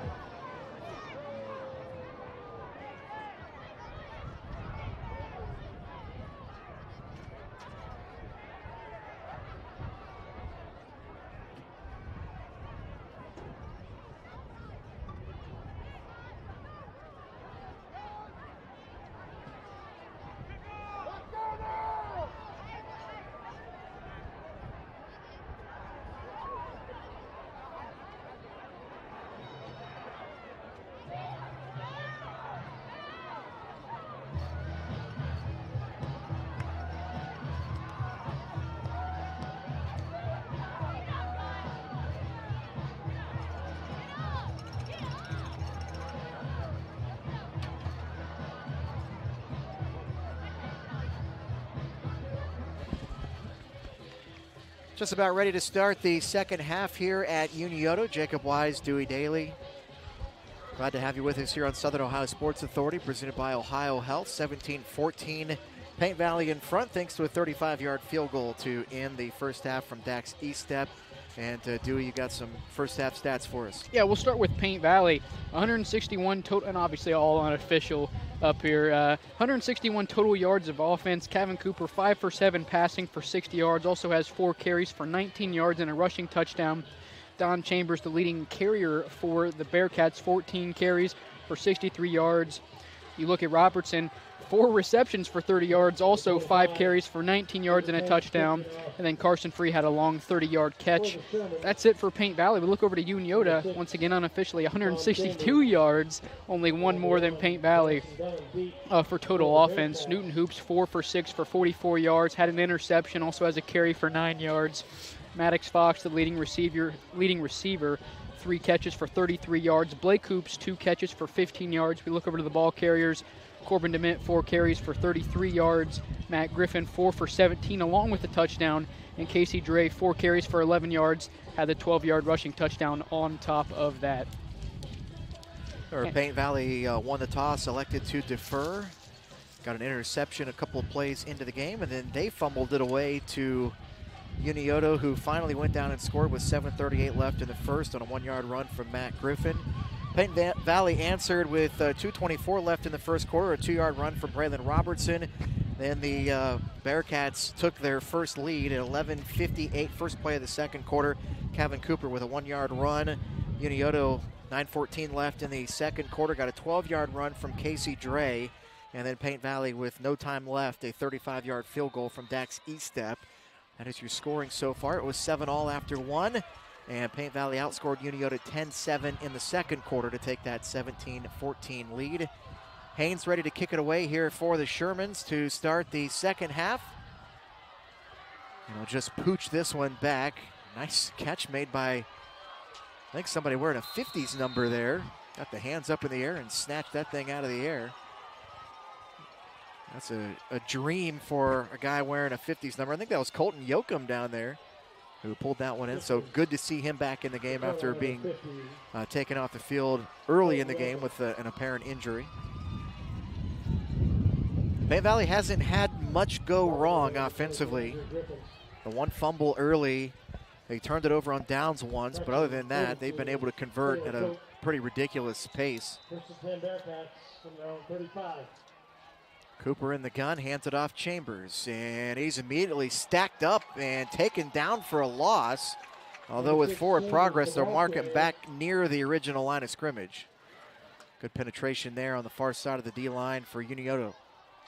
Yeah, like you said, a good job by the Unioto front. Left side of the line was just able to get upfield, and Chambers just had nowhere to go to the right side. Number 52, Nolan Fox. No gain on the play, brings up 2nd and 10. So they do mark him right back at the line of scrimmage, so 2nd down and 10. This is something that Paint Valley has done a great job to avoid in this game, is 2nd and long. Quick pass here on a little swing right out of the backfield. Chambers taken down quickly, and Matt Griffin coming up to make the play, and another one right there around the line of scrimmage, so it'll be 3rd down and 10. Yeah, first time they've looked Chambers' way passing-wise. Great job by Griffin, able to get there almost as soon as Chambers caught it. Now Paint Valley faced with something they really haven't been faced with a whole lot, a 3rd and long here. This Unioto defense coming out with a little extra hop in their step here to start the half. Well, and when you're down heading into the second half and the team leading starts off with the ball, that's definitely something you're going to want to do. So 3 wide receivers here. It's Estep at the top of your screen. And a false start. I think it was Carson Free who got about a half a second early start on the play. So they'll back up Paint Valley here, and it'll be 3rd and 14. Oh, no, they called a sideline warning on Unioto. Yeah, there may have been. Did you see the false start too? Yeah, and you know, there's always the thing I think we saw last week, or maybe it was another game, where the defense actually causes the false start by, you know, whatever, making certain noises to make you think the ball snapped. May have been what happened over here. Definitely was a false start. Now, what caused it, we don't know, but you know, before we realized it was a sideline warning, I was just thinking, you know, it's 3rd and 10. Probably want to try to get as much of a jump as you can on the DBs. It's probably going to be a pass here. So you just a pretend penalty there, and now Cooper with a good pocket lets it go, and that is intercepted. It's Griffin. Has a blocker, Dre trying to escort him. They seal off the sideline, and Griffin steps out of bounds just shy of the Paint Valley 40. And a big turnover for the Shermans. Matt Griffin with his first interception of the year. And after not forcing a turnover last week, the Shermans defense picks up another one here tonight. Well, and you know, really, on an interception return, I don't know if there's anybody better you'd want to have returning it than Matt Griffin. Did a great job getting back up the field, just barely steps out of bounds right around the 42-yard line. If he hadn't, probably would have been able to get past the 40, maybe pick up close to 10 more yards. Solid return by Griffin, and Unioto a chance here to either tie it up or take the lead. 10th interception on this season for Unioto's defense. And a quick snap here. It's Dement, not a lot of room, immediately met by 3 different Paint Valley players.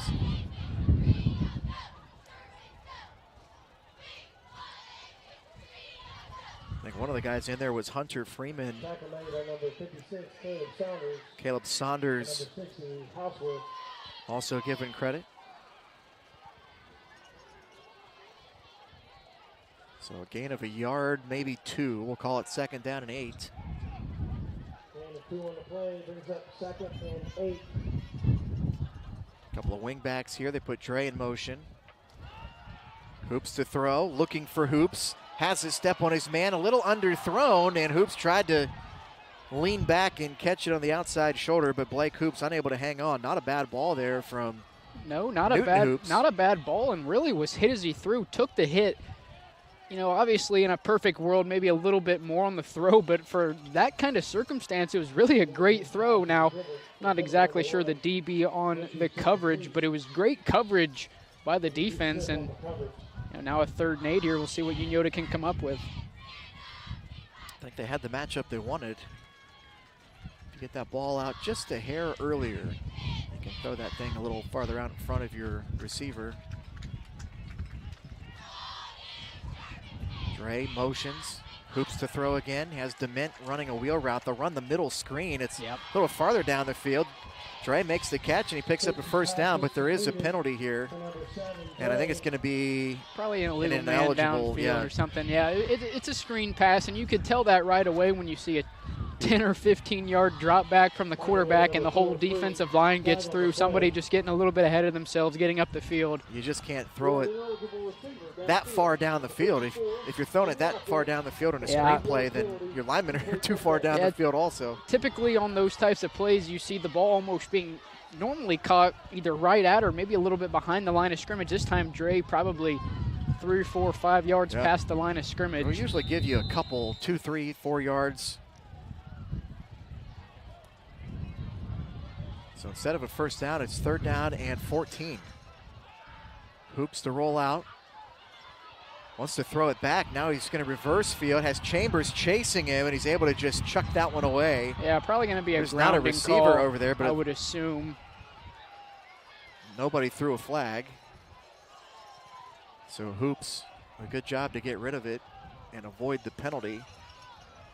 And they'll just bring out the punt team. So a good defensive stop for Paint Valley after turning the football over. Well, you know, they're just trying to kind of waggle it out to the right side. Everybody's covered, and you know, when you try to reverse the field and you don't have any receivers over there, you know, it's going to be tough. And he's under a lot of pressure, able to get it away just in time to avoid the sack. Andrew Griffin punt it away here. Will punt it away to Carson Free, who stands at his own 25 and now backing back to about the 22-yard line. And a good spiral kick here will bounce at the 4 and kick into the end zone. Andrew Griffin averaging about 34.5 yards per punt this year. Boots that one into the end zone, and so Paint Valley will set up shop here, 1st and 10. 8:26 left in this 3rd quarter, and the Bearcats lead at 17-14 here at Unioto. Week 8. Getting right down to it here. And again, Unioto with that loss last week to Zane Trace needs a win here tonight to give Paint Valley its first league loss, and would need to hope for Paint Valley to then beat Zane Trace next week. A 3-way tie among the top 3 teams. It's always fun when everybody beats each other and you have one loss for 3 teams. Cooper to throw quickly, gets free, and a long flag comes flying in from an official 40 yards away. And that's got close to a 1st down to the 30. The defensive back tried to jump the route there and ended up with arms around the helmet. So I wonder if that's... Yeah, I'm assuming they're going to say he may have... Or they may even say he got there a tad early. See what the referee has to say. Yeah, personal foul, 15-yard face mask on the defense. 15-yard face mask. So they'll tack on 15 yards there.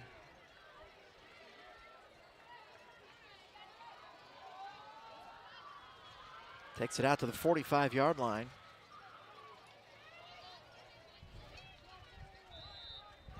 Some key penalties by the Shermans in last week's game. Another one here. Robertson picking his way through, and he's out for another 1st down inside the 45, and a flag flies way behind the play, and it looks like that is a hold on Paint Valley, so erase that one. Number 6 on the offense. I mean, that flag came down way late. The ball with Robertson was already about 10 yards down the field when that one. Sometimes you just have to, you're trying to finish a block, but you have to understand that you and the guy you're blocking is no longer a factor in the play, and you just let it go. But you never fault a guy for A little extra effort. Yeah, put in the effort. Costly penalty here, takes it all the way back to the 33-yard line. And they need the Unioto 45 for a first down. First and long, 23 yards. They'll hand it off. No, Cooper will keep it himself. Trying to weave his way through. He'll pick up just about a yard. Good job there by the defense for Unioto. Cody Tuttle and Jones in on the tackle as well. Marcel James, excuse me. 23 yards out from a first down isn't going to be comfortable for any team. And we haven't seen many big plays in this game either. Nobody's rattled off a 30-yard run or anything like that. I believe the longest play of the night so far has been that 30-yard pass to Free that set up the 35-yard field. There's the 35-yard field goal, technically the longest play if you consider that, but to set up the field goal at the end of the first half. So 2nd and 20 here. Cooper looking to throw, has some time, has it batted down. Good job coming off the edge. KB Perkins knocks it down. And it's 3rd down and 20. Yeah, just able to get around the edge. You get a guy that big with that long arms right in your face, you're not going to be able to make a throw. He tried to get it up over top of him, but a good play by Perkins, able to knock it down. And now we have a 3rd down and 20 here. Not an easy guy to throw, over 6'3", coming in off the edge and got those long arms up in the air. So this is always draw territory, screen territory, 3rd and long.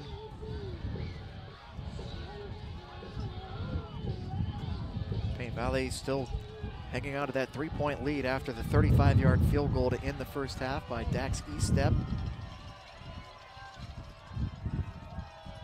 Cooper to throw, runs out of time, gets hit as he throws, and it's intercepted by Tuttle. Tuttle has room on the sideline, and he'll take it all the way back for a pick 6.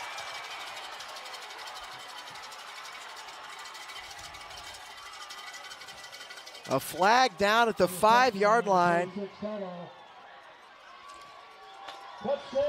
About a 40-yard touchdown return. Cooper was hit as he threw it. There is a flag down at the 5-yard line. Yeah, I'm not 100% sure what the call is, although it may have been a block. I was going to say possibly a block in the back.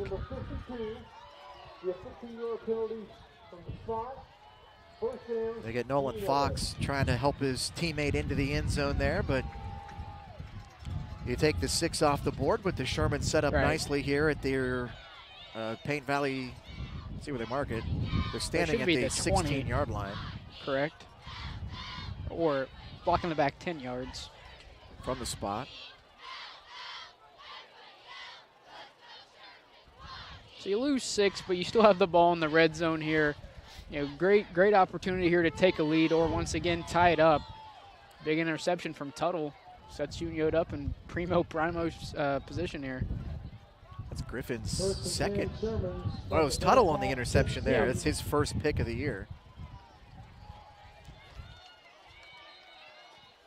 Just had the whole sideline to return to as well. I believe he was untouched maybe just until the very end. Usually whoever's close there has something to call out to alert the rest of your teammates who may not be looking that direction that you've just picked off the ball, and to turn around and find somebody to block. And again, the pressure though by the Unioto defense to force that ball to flutter, hit Cooper as he let it go. And the Shermans trying to capitalize. It's Griffin, cuts back inside the 5, threw a tackler into the end zone. Unioto back in front on a 16-yard touchdown run by Matt Griffin. And that's Griffin's first carry tonight, over 6 yards. Came in a big way, a 16-yard rushing touchdown. Unioto PAT away here from taking a 2-score lead here in the 3rd quarter. Longest touchdown play of the night. Number 5, Newton hoops to hold. Haynes out to Trying to knock through this extra point. And puts that one right through the middle. So Unioto back in front, 21-17 with 6:48 left here in the third quarter. Take a quick break on Southern Ohio Sports Authority, presented by OhioHealth. At OhioHealth, you can see your doctor here or here, on this or on these. And no matter if you're over here, over there, or anywhere in between, you'll feel good knowing OhioHealth provides the finest care anywhere. Schedule care today at ohiohealth.com/finestcare.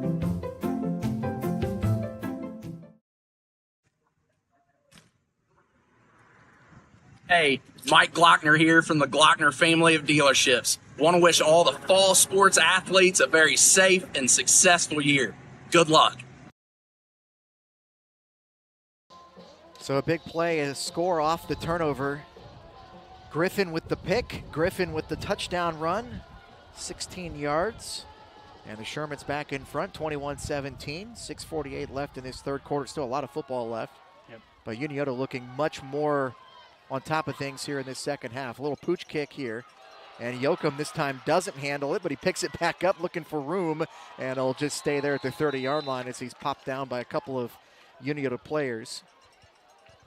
Good job on coverage there. That's 2 kickoffs in a row that Yoakum's been able to pick it up and try to make something out of it.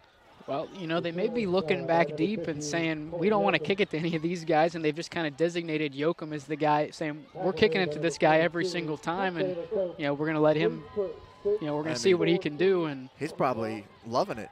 Oh, I mean, it's, yeah, I mean, when you're at that level on the kick return, obviously, unless it's a squib or something like that, you're not going to get a whole lot of return yards or return attempts. And usually when you're wearing a jersey number that starts with a 5 and has a second digit, you're usually not out there to return either. Probably more of the old try to block wedge, for somebody. Yeah, interlock I don't think arms. you're allowed to do the wedge anymore. That's back in my day. It was a death wish for sure. It was not fun. And a good job by Griffin to knife in here and make another tackle. This time Chambers on the carry for a short gain. Yeah, it was crazy. You would, you know, you would go back, turn your back to the ball or to the team running down to try to interlock arms, kill you from 30 yards, 40 yards on a dead sprint, and then you turn around, and about the second you turn around, you're stopped. You have no momentum, and a dude just blasts you with, 40 yards of a head 40 start. 40 yards and. Depending on the guy, maybe now, 20 pounds on you as well. If you were on the kickoff team and you were what was known as a wedge buster, now that was a good time sometimes because you got to be the one with the head start. Quick pass here, Robertson, and still going. Picks up about 8 yards. Cooper's pass is completed to number 12, Robertson. Bring up a third down and short here. Robertson with another reception. Cooper doing a good job to sneak that one through a couple of defenders. Yeah, it's the 6th time they've gone to that play. 5th time it's worked. 5 catches on the game for Robertson. I think he only had 6 coming into tonight. So he's almost doubled his season total in regard to receptions just in this game alone. And he's got a quarter to actually double it as well. So third down and a little over 1. Cooper under center. That's been a quarterback sneak. He hands it this time. Robertson, I think there was some miscommunication on the exchange. He'll lose a yard. I think the Shermans got into the backfield there quickly and make things a little bit more difficult. Yeah, they just kind of loaded things up and just kind of a pinch defense from Unioto, going to force possibly a Paint Valley punt. We've seen them fake it once tonight, and it did work. So loss of a yard here. It's 4th and 2. Last time they just snapped it to Chambers, the personal protector, if you will. Not a hard snap there, but a good punt away from Estep. And that one will roll down to about the 27-yard line. And the Shermans will get it back with 4:31 left here in the third quarter. And a 21-17 lead, so the defense holds. Paint Valley is not a team that has punted much this year.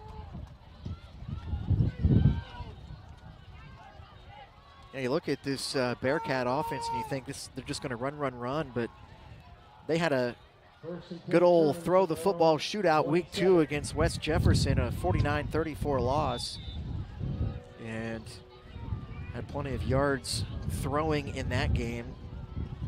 Cooper threw for 307 and a touchdown, so it's not like they can't throw the ball. Little reverse action here. Dre has a hole and he's got the sideline. He's got a blocker out in front and he beats the defender, and a touchdown for Dre. Number 7, Dre, the ball carrier. Touchdown, Shermans. Well, we talked, he had a slow start, has the big playability, a 73-yard rushing touchdown. Couldn't have came in a much better time. And there by a mile is your biggest play of the game, yardage-wise. Was just able to get the edge, had one guy to beat, almost got, what would some would refer to as a kind of a horse collar tackle. It was almost brought down, but was able to break away and just work the sideline, get in the end zone for 6. Great blocking, and just had to outrun one man. And Haynes boots it through, and what a turn of events here to start this second half. Sherman's down 3 at the break. They lead at 28-17 with 4:18 left in this third quarter. Quick break here on Southern Ohio Sports Authority, presented by OhioHealth. This broadcast is brought to you in part by Willie and Son Trucking. Willie and Son Trucking has been a proud supporter of local student athletes, coaches, and athletic programs throughout its history. Be sure to look out for the Shack Athlete of the Week, presented by Willie and Son Trucking, each week at SOSAOhio.com.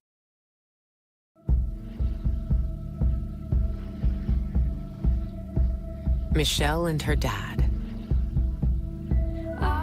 Decades of dares. 1 month of learning to jump.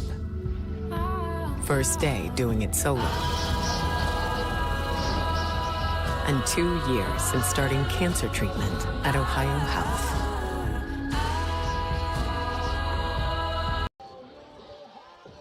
(28-17), Unioto in front off the 73-yard touchdown run by Casey Dre. Still 4:18 left here in this third quarter. Jacob Wise along with Dewey Daly. Big thank you to Matt Combs and company, the folks here at Unioto, for making sure that we had our perch taken care of here on top of the press box, and that we got tables and chairs and everything else we needed. Haynes boots this one away towards the sideline. They'll let a return come here. It's Dunham, and into a pile out over the 25-yard line. Number 1, Dunham on the return. Yoakum probably a little upset he didn't get a shot that time. Although returned to right around where he'd typically been getting it and returning it. So. Yeah, it's usually right around the 30-yard line. A little short here. About the 28, I think they're going to put it. So Paint Valley will try to get the offense going here. Haven't been able to do much here in this third quarter after hardly being stopped in the first half. Obviously, Unioto made some adjustments at halftime. Cooper in the gun.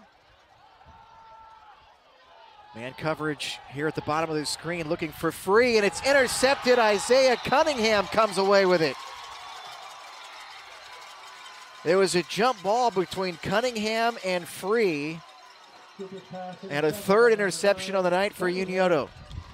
Yeah, third interception, third different Sherman to get a pick. This time it's Cunningham able to take it away. He was looking for Free down the sideline.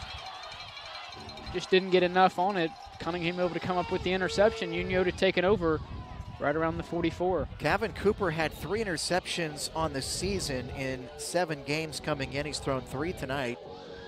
Cunningham with his 3rd of the year. And the Shermans set up nicely here at their own 44-yard line. All the momentum right now up 28-17.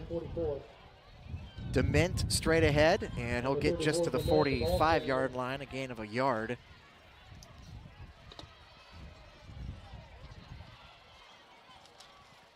Number 60, housework.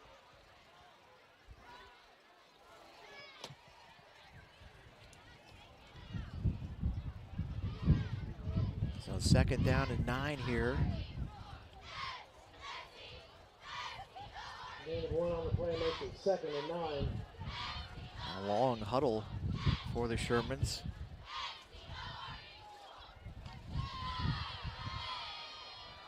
Double wing. One receiver is Fox to the near side. They motion Dre and then send Tuttle. They hand him the ball. Flag flies. Blocker out in front is Dement. Tuttle to the sideline and out of bounds around the 35-yard line with the block, or the flag probably means that one's coming back. The official signaling an illegal shift. Yeah, and it's unfortunate. First carry of the day for Tuttle, picked up about 20, 25, 26 yards on the carry. Like you said, probably going to be coming back. 2 men in motion, the official announces there. When the ball was snapped, you can only have one.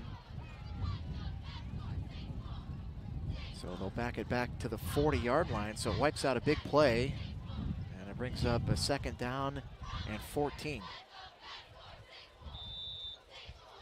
Shermans, though, have been able to bust some bigger plays so far in this 3rd quarter. Again, our first 3 scores in this game, 2 one-yard runs and a 2-yard run. Things have started to open up a little bit here.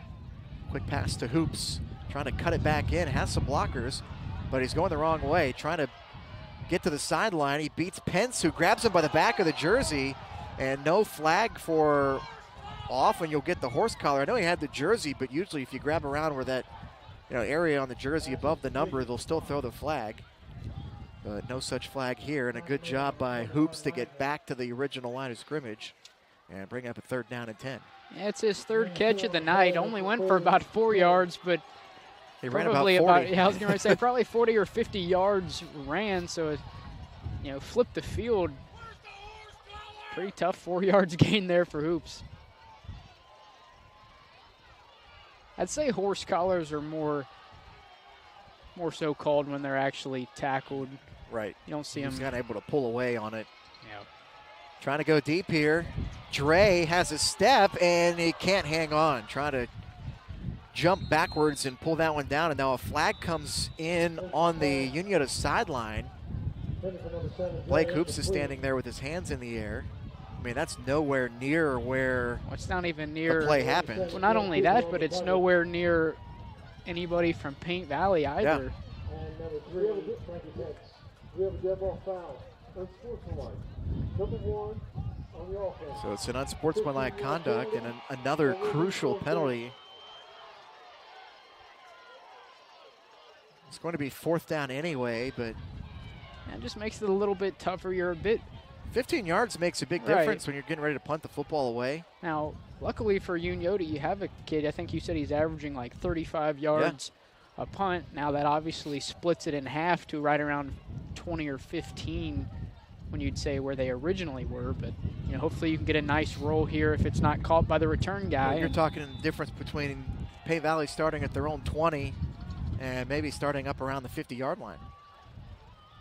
So a good punt here. Bounces at the 33, and they're just going to let it roll. And a big, long roll inside the 10. What a punt from Andrew Griffin.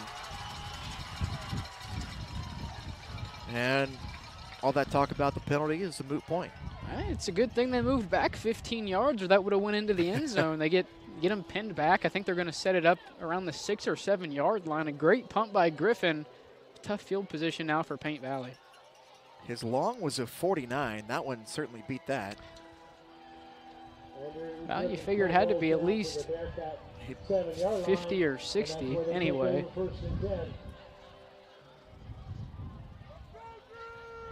So Paint Valley backed up deep here at their own 7-yard line.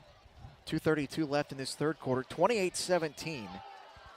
Unioto in front. Cooper still working out of the gun. He hands it off quickly. And that's Chambers out over the 10-yard line. Number 6, Chambers, the ball carrier. Gets it out to about the 11-yard line. So a nice 4 yards there on 1st down. Nolan Fox in on the tackle. And there's still a lot of time left. Right now you're down 11 So no need to panic yet. You got 14 minutes of football left. You go down here and score, you get a stop, you're able to take a lead on the next drive. So no need to get out of what you would normally run offensively. Just put together a nice solid drive here. Handoff here. And Chambers out over first down near the 20. Nice finish to the run there going forward. I'll mark it back at the 19-yard line, but move the chains. Dom Chambers came into today with 822 rushing yards to lead the team. How about Chambers with 822 coming in, Robertson with 708, and Cooper with 478 yards rushing. Yep. Talk about the three-headed monster for Paint Valley. Chambers in motion here. They'll hand it to Robertson and immediately wrapped up and taken down by David Long. Lined up around the line of scrimmage from his linebacker spot. Able to get him right at the line of scrimmage. No, they'll move him back a couple of yards here. So Long will pick up another TFL. Loss of 1 on the play. Back to the 18-yard line, so 2nd and 11 here. A long 11. Inside a minute left here in this third quarter.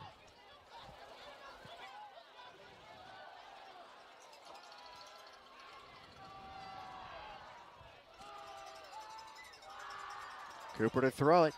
Looking for Estep, and he's a yard short as Estep was running right around the first down marker. You know, and I tell you what, you kind of watch Cooper roll out of the pocket. He's kind of hobbling around a little bit, rolling to the right. You know, we saw him kind of get up a little slow after, I think it may have been Unioto's first score. So you got to wonder maybe that affecting him tonight. You know, maybe not able to get out of the pocket as fast as he normally would. He certainly hasn't run as much. Came in with 77 carries, which is 3rd on the team, but not that far behind Robertson and Chambers with 94 and 84 respectively coming in. 6 so far tonight. 3rd down and 11. It's Chambers, gets by one tackler, looking for the sideline, and he's pushed out around the 25, 26-yard line, so short of the first down. And it'll be 4th down in about Number 6, 3. Chambers on the carry. Tackle made by number 2, Matt Griffin. A gain of 7 on the play makes it 4th and 4. You know, it's 4th and 4 now, but like you mentioned, a good job by Chambers. You know, Unioto, a great presence so far in the Paint Valley backfield. Hit almost as soon as he's got the ball, able to shake a tackle, pick up yards here. Probably still going to punt it away, but. And Unioto's not going to send anybody back to return. Be a pretty bold move to go for the fake punt this far back. Estep will boot this one away. Gets a nice spiral kick off. Takes a Unioto bounce, though, back over the 40-yard line. And that one will be downed out there about the 41, 42-yard line. So the Shermans defensively continuing to play well here in this third quarter. 25.9 left in this third quarter. 28-17, Sherman's in front. Get the football back. And, you know, something we see a lot in college football, you get these punters that are European or Australian coming in doing the old rugby punt. Now, it may not be called a fake in the huddle. We saw it. I know you know exactly what I'm talking about with Jesse Mirko. But, you know, it might not be called a fake in the huddle, but they always do the rugby punt where they run close to the line of scrimmage. If you see some green, take it. Now, you may not want to take it if you're up 5 scores, but. Hoops trying to take it himself. Gets to the sideline and shoved out of bounds. And that's an easy penalty. That's going to be Cameron Cooper getting the flag there. And Hoops as well off the sideline there and then got the extra toss down. You know, only about a yard or two gained on the play, but you kind of look at the blocking by Unioto right around the right end of the line. Did a pretty good job, just, you know, more guys than you had guys to block, so. Free 15 yards. Move the sticks for the Shermans.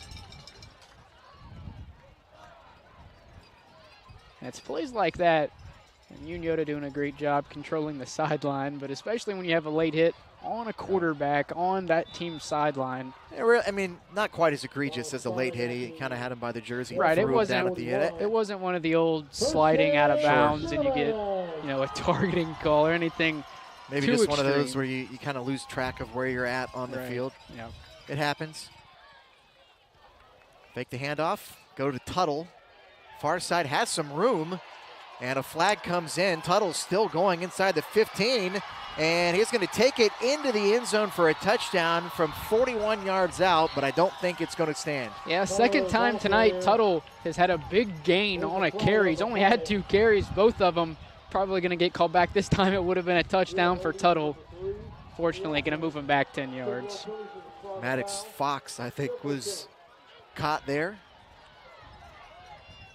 Unioto had it set up nicely, had the blocking there, but somebody didn't quite get it squared up.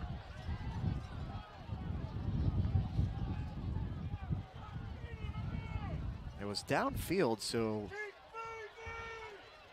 it'll move it back to the 45-yard line. Replay first down, so it'll be 1st and 14.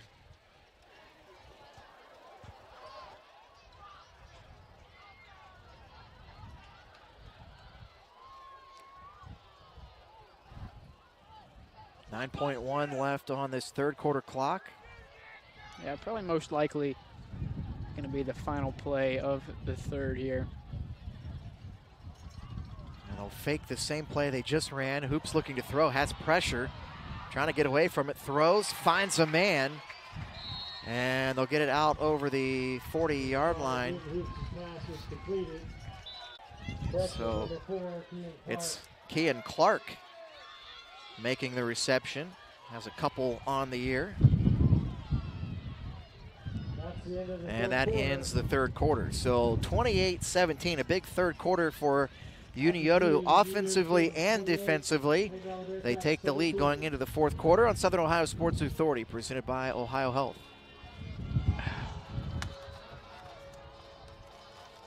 How long of a thing did you pick? If there's not a Parmar store near you now, there will be soon. That's the slogan, and that's what we believe at Parmar stores. From groceries to gas and all the other stuff you need, Parmar has it. Download the Parmar app for even more savings, and don't forget the Parmar Rewards Card too. We also believe in being a big part of your community, so look for us at the ball game or wherever you are. Shop us today, like us on Facebook, Instagram, Twitter, and remember, if there's not a Parmar store near you now, there will be soon.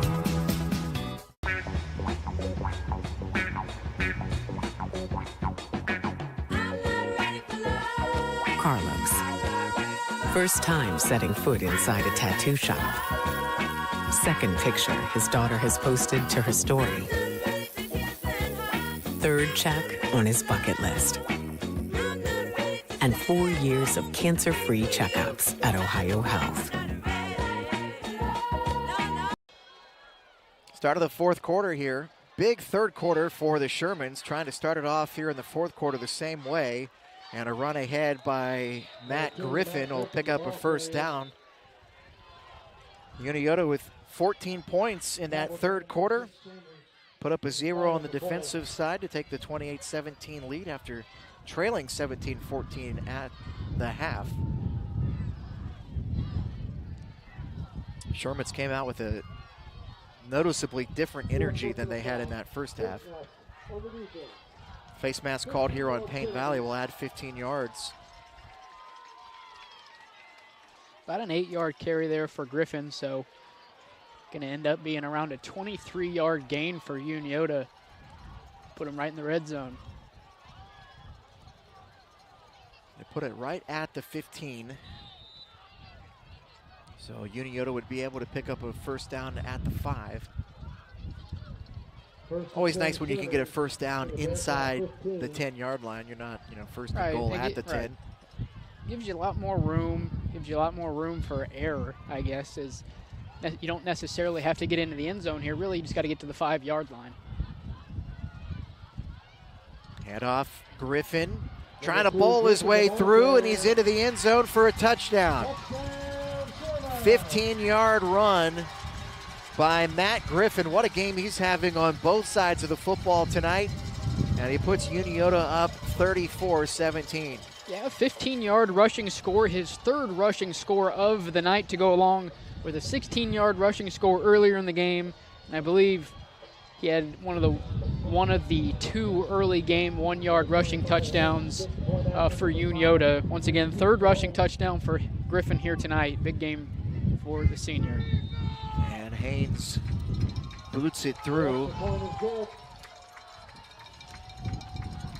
And Unioto takes a 35-17 lead with 11:26 left in this one. Back after this on Southern Ohio Sports Authority, presented by OhioHealth.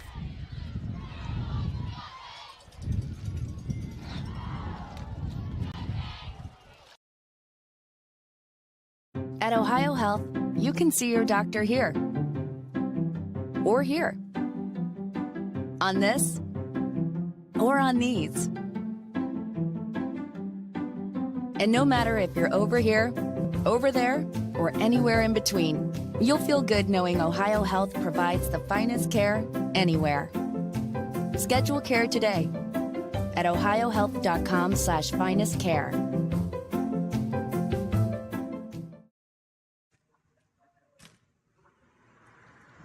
Hey, Mike Glockner here from the Glockner family of dealerships. Want to wish all the fall sports athletes a very safe and successful year.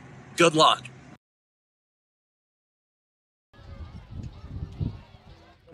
Unioto has put it into an extra gear here in this second half. Down 3 at the break. They've now rattled off 21 straight points here in this second half. Matt Griffin with a 16-yard run.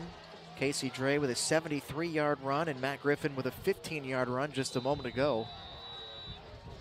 Now 35-17, 11:26 left. Haynes boots this one away. It'll be Robertson to try to return it. And he's knocked down by guess who? Matt Griffin. Out around the 35-yard line. Clock is still rolling. Tackle maybe number 14, Summer. Still going. You think it'll get under 11? I mean, every single official on the field has blown the whistle about 5 times. And one of them just looked at Matt Hoops and pointed at the scoreboard like, can you tell that guy to tighten up? Obviously, the coaches have the direct line to the press box. Easy to open the door from the coach's room and just tell them what to put back. So they put it back up to 11:25. They ran 20 extra seconds off the clock there. Dax Estep now in at quarterback, fires one far side for Dunham and just a bit wide. Now Estep has played quarterback a few times over the last couple of years, and he throws a nice ball. Just his second pass attempt on the season there. Had a 56-yard touchdown pass in week 3 against Adena on his only other pass attempt. So you mentioned Cooper kind of hobbling around a little bit. And with Paint Valley kind of now in you got to move the ball quickly mode, they put Cooper in as the running back and Estep back there to try to throw it around a little bit. This time trying to find Free on the sideline, but it's a bit too tall. Good coverage there by Isaiah Cunningham along the sideline, and it's 3rd down and 10. Well, you look at a guy like Estep with that kind of size of catcher for the baseball team, not necessarily too bad of a backup quarterback if you have to go to him. Catchers typically with very good arms, at least the good ones anyway. Estep, pretty good baseball player. Clock stopped at 11:17. Again, this Paint Valley team, not really a team that's built to score a bunch of points in a hurry. But that's the task right now. And flag and whistles before, and they'll give them the timeout. So Paint Valley takes its first timeout of the half. Unioto still with all 3. Paint Valley left with 2 now with 11:16 left in this one in a 35-17 Sherman's lead. Don't know if we'll have a stream for you next week or not. I think right now it's looking like not. Yeah, you know, it's up in the air. Maybe we'll stick you somewhere, Dewey. Maybe, yeah. I will not be around next Friday if there is one. Might go hang out somewhere. I'll be at Nationwide Arena for the season opener for the Blue Jackets. Very exciting. Johnny Gaudreau signing in the offseason.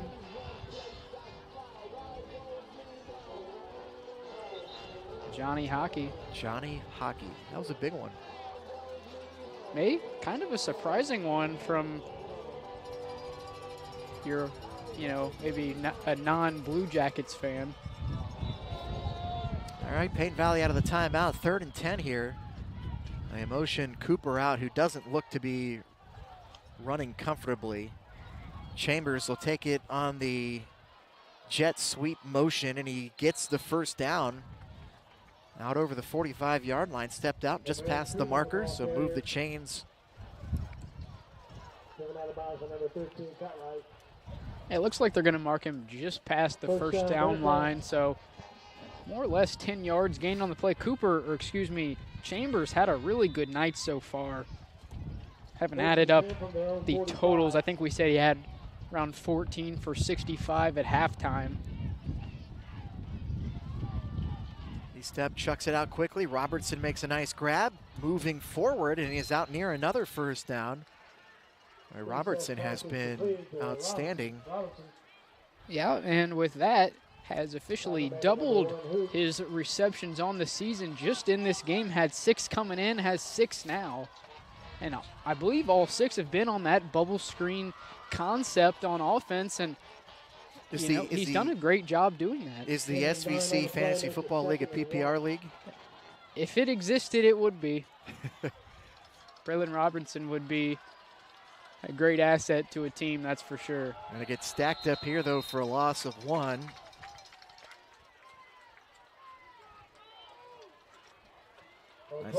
Nice job getting into the backfield by Nolan Fox. Had 8.5 tackles for loss coming into tonight. And so that'll back him up. It'll be about 3rd and a yard and a half here as the clock is ticking under 10:20 left in this one. 3rd and 2. Again, Paint Valley came in 4-0, undefeated in the league. The Shermans with the 1 loss last week to Zane Trace. Step lets it go, and Dunham unable to make the grab. A little contact on the sideline, but nothing intentional there. So 4th down and 2. Yeah, obviously going to go for it here. Pretty much have pick your poison. Probably going to be Chambers or Robertson. They have 2 yards, maybe a little less here, a short 2. Unioto obviously wanting to win tonight. And then next week they'll be, as soon as this game ends, if this score holds, they'll be the biggest Paint Valley fans outside of Bainbridge. Yeah, we talked about it a lot pregame. A win for Unioto this week, and I can't remember if Paint Valley plays Zane Trace next week or if that's a Week 10 matchup. But either way, a win for Paint Valley would be a 3-way tie. Next week at Paint Valley, which notoriously is not an easy place to go and win. No, Paint Valley, definitely a football atmosphere. It's, they got a long line history. Actually, fun fact, Grandpa is in the Paint Valley Hall of Fame. There you go. I can't remember what year and what team, but team got inducted, I think it was in 2017 or somewhere in that area. So, and, there for a while you had, the McFaddens rolling through there, and you had a playoff berth almost every season. So Paint Valley definitely a rich football school for sure. 10:04 left out of the timeout. Paint Valley down to 1 remaining. Cooper back in at quarterback. Hands off to Chambers, who picks up the first down.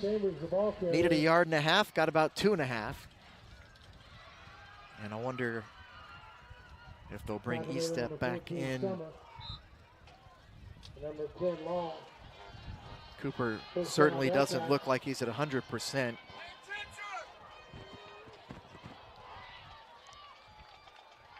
And it is E-step back in at the quarterback spot. Cooper to his right. Puts him in motion. Trying to throw it down the near side of the field, and it's nearly intercepted by Isaiah Cunningham, looking for a second pick.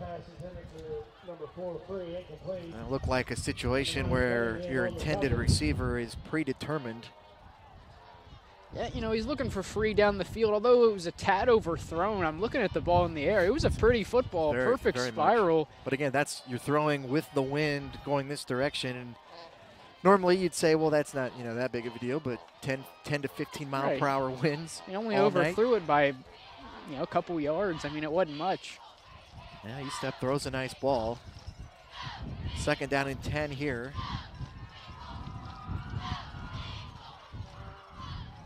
Roll him out a little bit, lets it go, and it's caught by Free this time, coming back to the football, and he picks up a 1st down. Tell you what, E-step got a bit of zip on his passes, but you know, when you throw that tight of a spiral, that's what you're going to have, able to stick it right in there for Free. That's his 2nd grab of the night, or excuse me, that is his 3rd grab of the night. Got 3 catches for 50 yards. And a great job to come back to the football. Yep. Move the chains.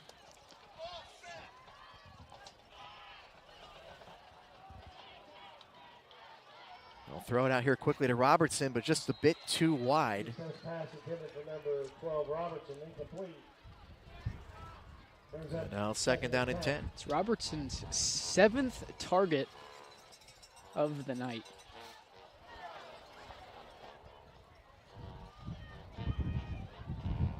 Dunham will run the play in here. Bryson Dunham, the junior.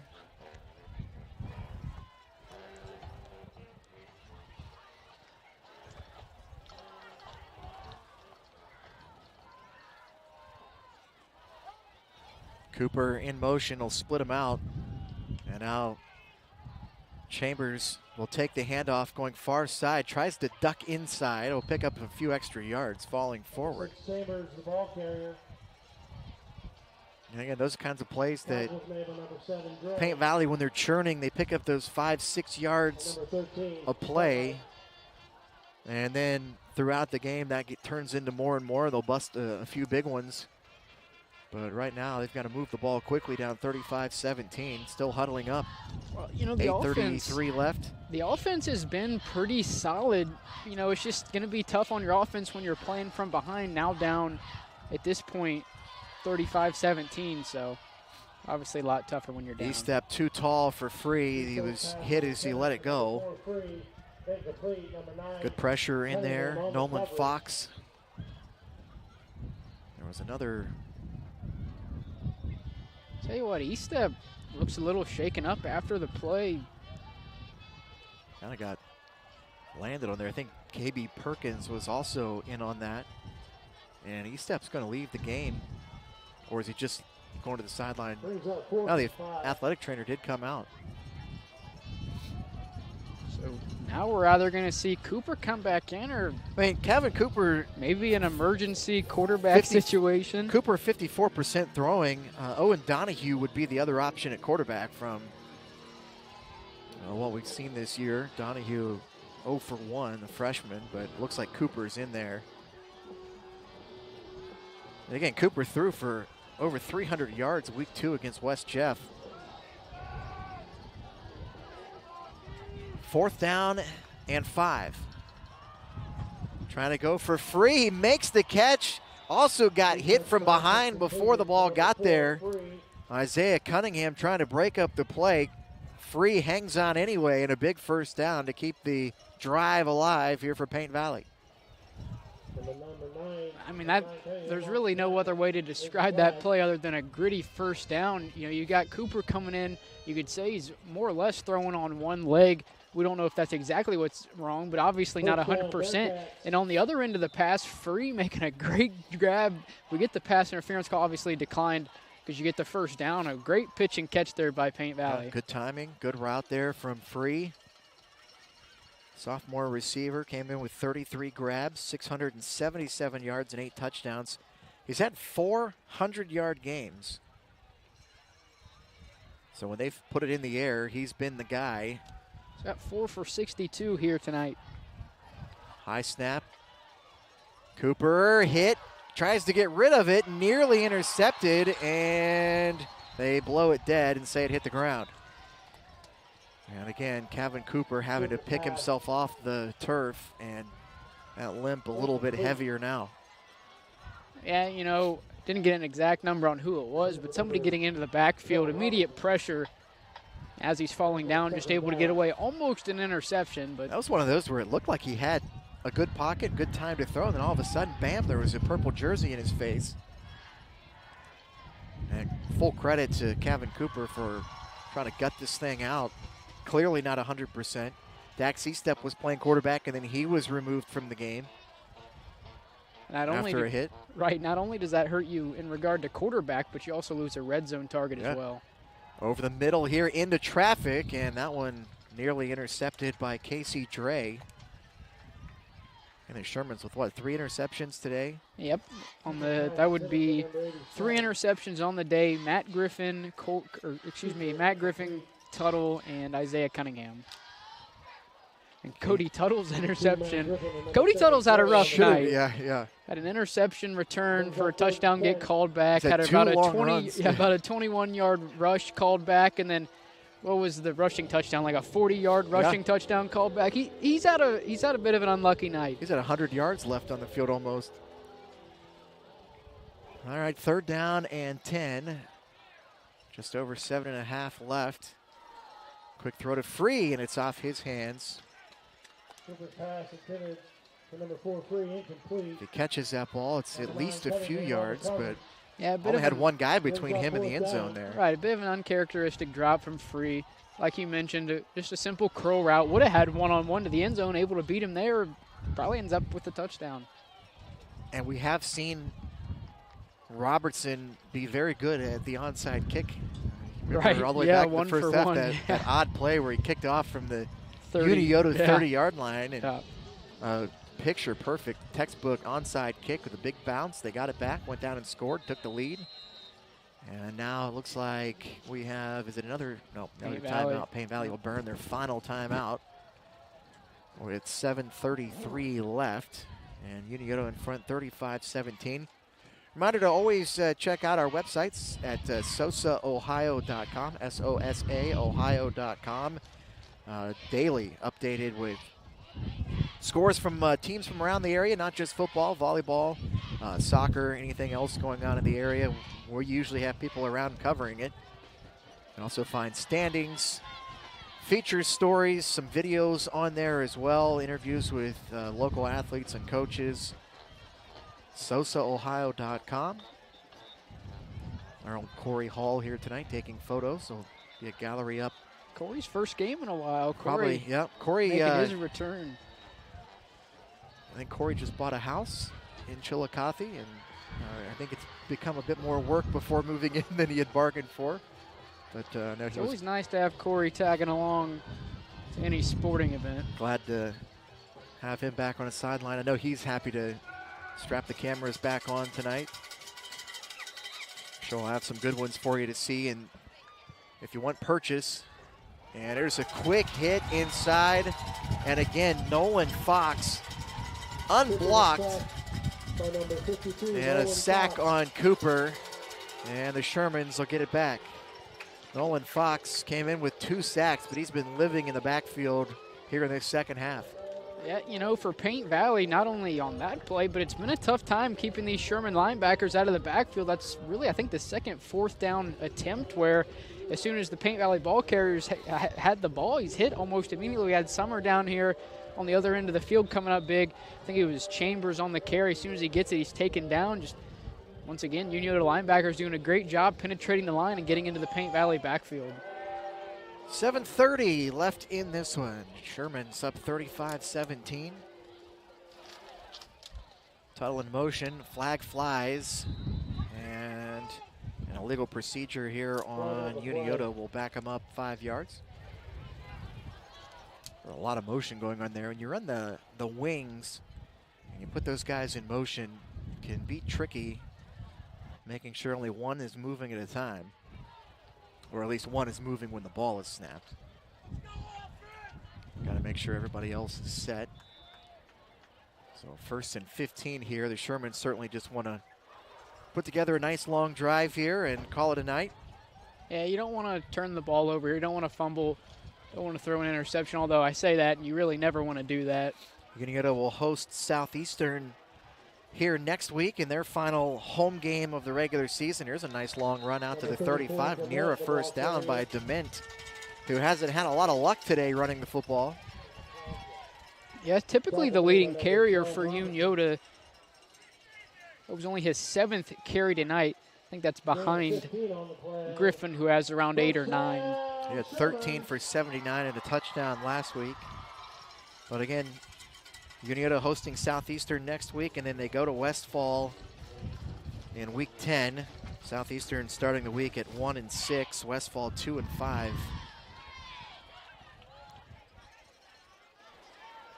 A handoff coming near side. Tuttle around the edge. Oh, he's hit big on the sideline, and a flag flies. Robertson got the shoulder right into the chest. Yeah, he's had about 3 carries Robertson today. Trying to plead his case, saying he was on the sideline. He was trying to turn it upfield. I can't say I disagree with him. And now they're going to throw an extra flag here on Robertson pleading his case. Now, I think you got to give him a little bit of room to, try to explain himself there. You can't just say, no, you can't say a word to me and throw the flag. I think that's a little ticky-tack. Yeah, about 11 yards. It wasn't like he was 2 yards off the sideline. Sorry. It was close. He had about 11 yards on the initial carry. Not sure if they're going to stack these penalties, but probably at least 15 on the late hit, and depending if they stack these, it could be 15 more on top of the. Now, I will say this. I don't know what was said. Well, I'd say sometimes there are I'd things say it that wasn't. Once you realize your case is lost, I'd say it. There are some times, though, where you say things and the flag comes immediately. And sometimes you plead your case in a way that, the ref might hear you out a little bit It was a nice more. hit, though. Yeah, I mean, he give him credit. I kind guess. of blind. Running back didn't see him coming. He lowered the shoulder right along the sideline. I thought it was kind of borderline whether or not that was a hit out of bounds or a late hit, but the 15 tacked on after that is. So they're going to add on, I think, 30 yards here. Yeah, so you get 15 for the initial and then 15 for the unsportsmanlike on the back half of it. So it's the second 30-yard penalty we've seen tonight. Move it all the way inside the 25. We were here a couple of years ago, and at one point I believe there was a 3rd down and 45 at one point, which I'd never seen before. It's definitely unmanageable. Not a play in the book for that. There's a nice run. Dement has a lane, and he's into the end zone. 24-yard touchdown run for Corbin Dement. 6th touchdown of the season, 41-17 Shermans. Yeah, first rushing touchdown for Dement tonight. His 3rd carry over 15 yards, this time able to get in the end zone. Unioto up 41-17. PAT would make it 42 here with 6:34 to go here in the 4th. And since halftime, that's 4 straight Unioto touchdowns to no points from Paint Valley. Completely different second half. Yeah, they struggled a bit early on, but they've been getting it going here in the second half. Haynes boots it through, and it is 42-17, 6:34 left in this one. The Shermans still clinging to some life, hoping for an SVC co-title at least. Looking to hang the first loss on Paint Valley. 6:34 left. Back in a moment. Southern Ohio Sports Authority, presented by OhioHealth. This broadcast is brought to you in part by Willie & Son Trucking. Willie & Son Trucking has been a proud supporter of local student athletes, coaches, and athletic programs throughout its history.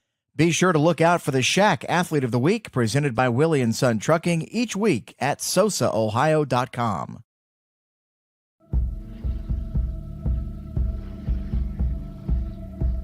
Michelle and her dad. Decades of dares. 1 month of learning to jump. First day doing it solo. and 2 years since starting cancer treatment at OhioHealth. Like a windbreaker. 6:34 left in this one. Unioto in full control now, 42-17 after their fourth touchdown of this second half. We're talking about some folks who are not wearing long sleeves tonight. Just toughing it out. It is a real feel of 43 right now. It's definitely fall. Let this one bounce, and fumbling it with it, and it's still loose. Did Dunham get back on top of it? He did. Tell you what, there's not a whole lot things in the world scarier, especially in the sports world, scarier than when you're reaching down to pick up a ball and there's 5 or 6 guys in the other colored jerseys sprinting straight at you, and you're just trying to pick it up. You're trying to run. You're trying to pick it up all at the same time. Luckily, able to get back on top of it here. So 6.5 left here. Paint Valley back on offense. Backed up to their own 15-yard line. 1st and 10 from their own 15.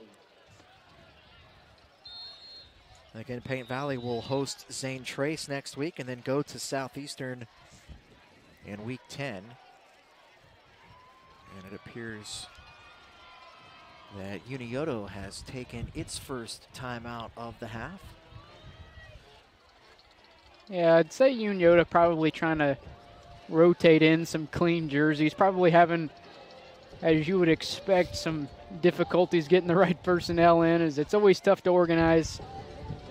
Not always, but it can always kind of be difficult to organize the Deuce Cats when you're trying to roll in some guys to get them some playing time.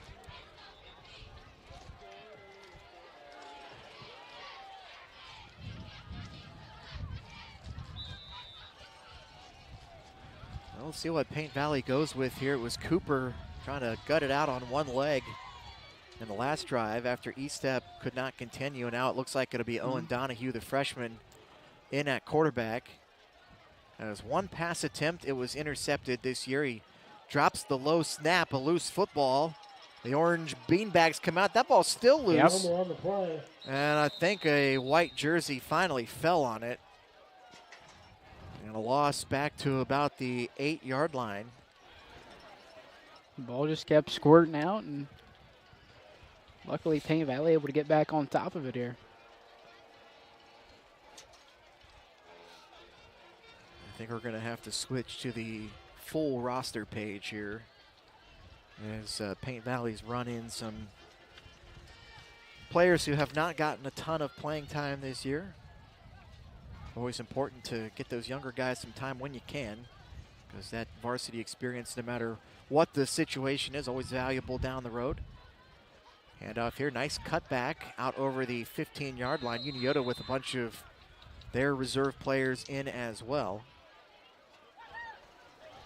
The run there from Paint Valley from C.J. Mannion, who has carried the ball quite a bit this year. Certainly the most once you get past the main three we were talking about. Mannion, 14 yards of rushing coming in, but most of those carries have come here in the last couple of weeks. So picked up about 10 yards about there. 10 yards, yeah, Solid 3rd down run. and 5. Nice job picking his way through the traffic. And the handoff on the motion here and spinning his way around, and a big hit at the end. Logan Hamlin on the carry there. And some players in purple jerseys coming up with a bad attitude in a good way. Yeah. Yeah. That's how you want your defenders to arrive at the football. Right, you just want to have some guys that come downhill and... These guys too. A lot of clean uniforms out there right now both ways, and the guys in purple also want to put some stuff on tape and show their coaches that, hey, I can be counted on, put me in a game.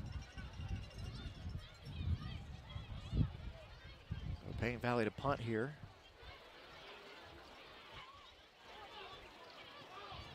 And a nice spiral kick will bounce just over the 50-yard line and roll. Oh, why'd you stop it? Eli Smith got down there and down that ball. Might have had another yard or two in it. 4:05 left, 42-17. Shermans looking to get back into the win column.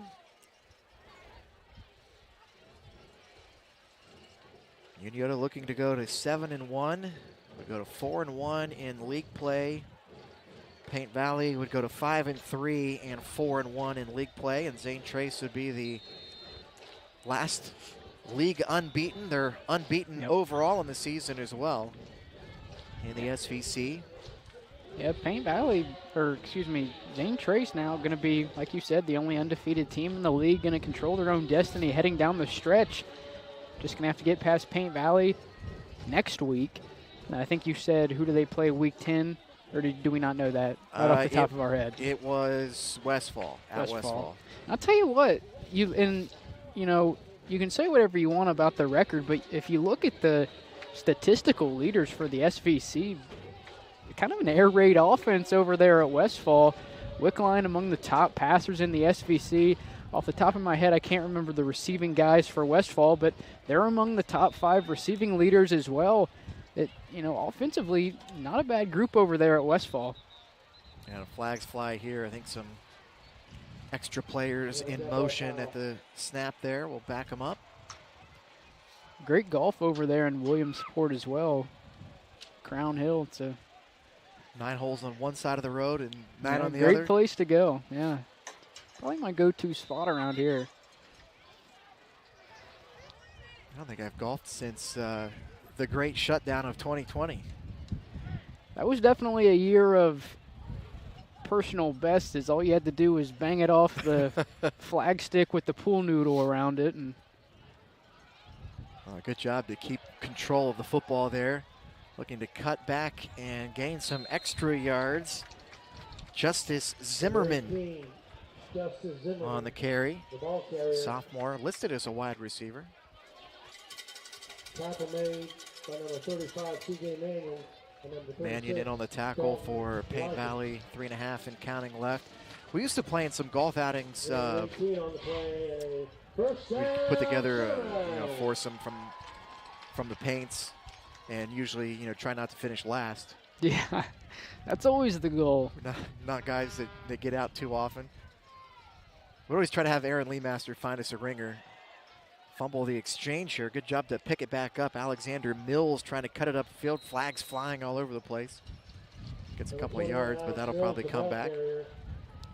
Not kidding you. We played in an outing one year, and there were prizes for first place, second place, and last place, and we got a prize. Yeah, I'm guessing it wasn't first or second place. We got better after that. I mean, if we could get Brian Wickline to hit a ball straight off the tee, we'd be all right. You know what? We got to get out. We got to get a golf outing with Wickline here. He can putt a little bit. Might be too late this season, but as baseball gets underway the upcoming year. This might be my last broadcast. Inside 3 minutes left. Straight ahead, still fighting to move forward. Mills again on the carry, the junior. Yeah, me and some of my buddies just participated in a scramble a couple weeks ago, and, obviously none of us worth too much. And, obviously, like you said, going to be giving away prizes for, many things. One of those being closest to the hole in a couple of the par threes. One of our buddies sticks it about 6 inches away from the hole. Obviously, that's all we had to get excited for all day. There's usually somebody that gets it. Always. It's usually the guy that can't hit a ball straight that sticks it close. Quarterback will take it himself this time. And a nice run out into Paint Valley territory. David Long. Number 10, David Long, the ball carrier. Tackle made by number Long's been playing all game at the linebacker spot, but the freshman also plays a little quarterback. And the clock continuing to roll here. We are not going to take a lot of time after this game to get out of here. As soon as Boss Man gets up here and we break it down. We've become an ice cube at this point. Yeah. 42-17. Unioto's going to get back into the win column. A nice run. Getting to the sideline here. Ty Woods cutting it back, runs into his own man, and then he's caught from behind at the 21-yard line. Number 16, Zigzagging his way across the field. Ty Woods trying to find the end zone. Tell you what, if Ty Woods doesn't bump into his own teammate, he's probably gone. Would have been a big-time run for him.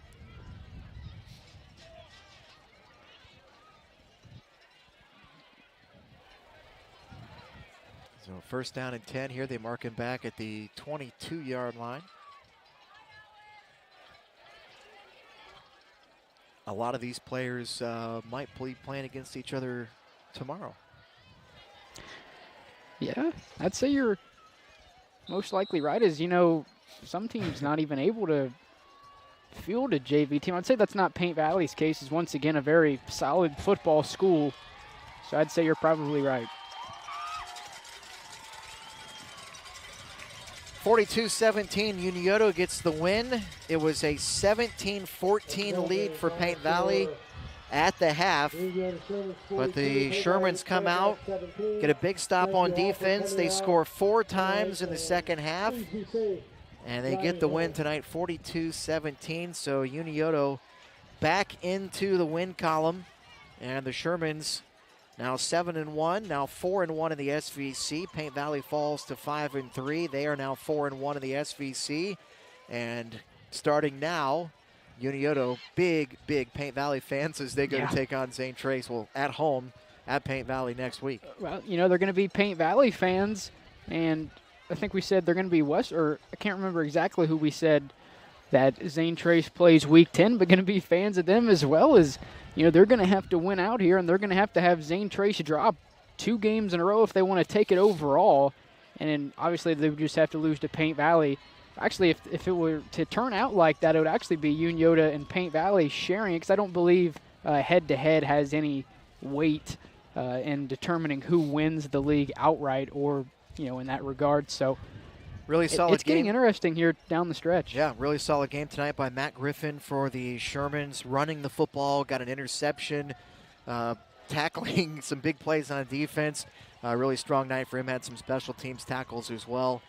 So the Shermans take the win. Final score 42-17 for Dewey Daly, Christian Spradlin, Jacob Weiss here saying so long from Unioto. Thanks for watching on Southern Ohio Sports Authority, presented by Ohio.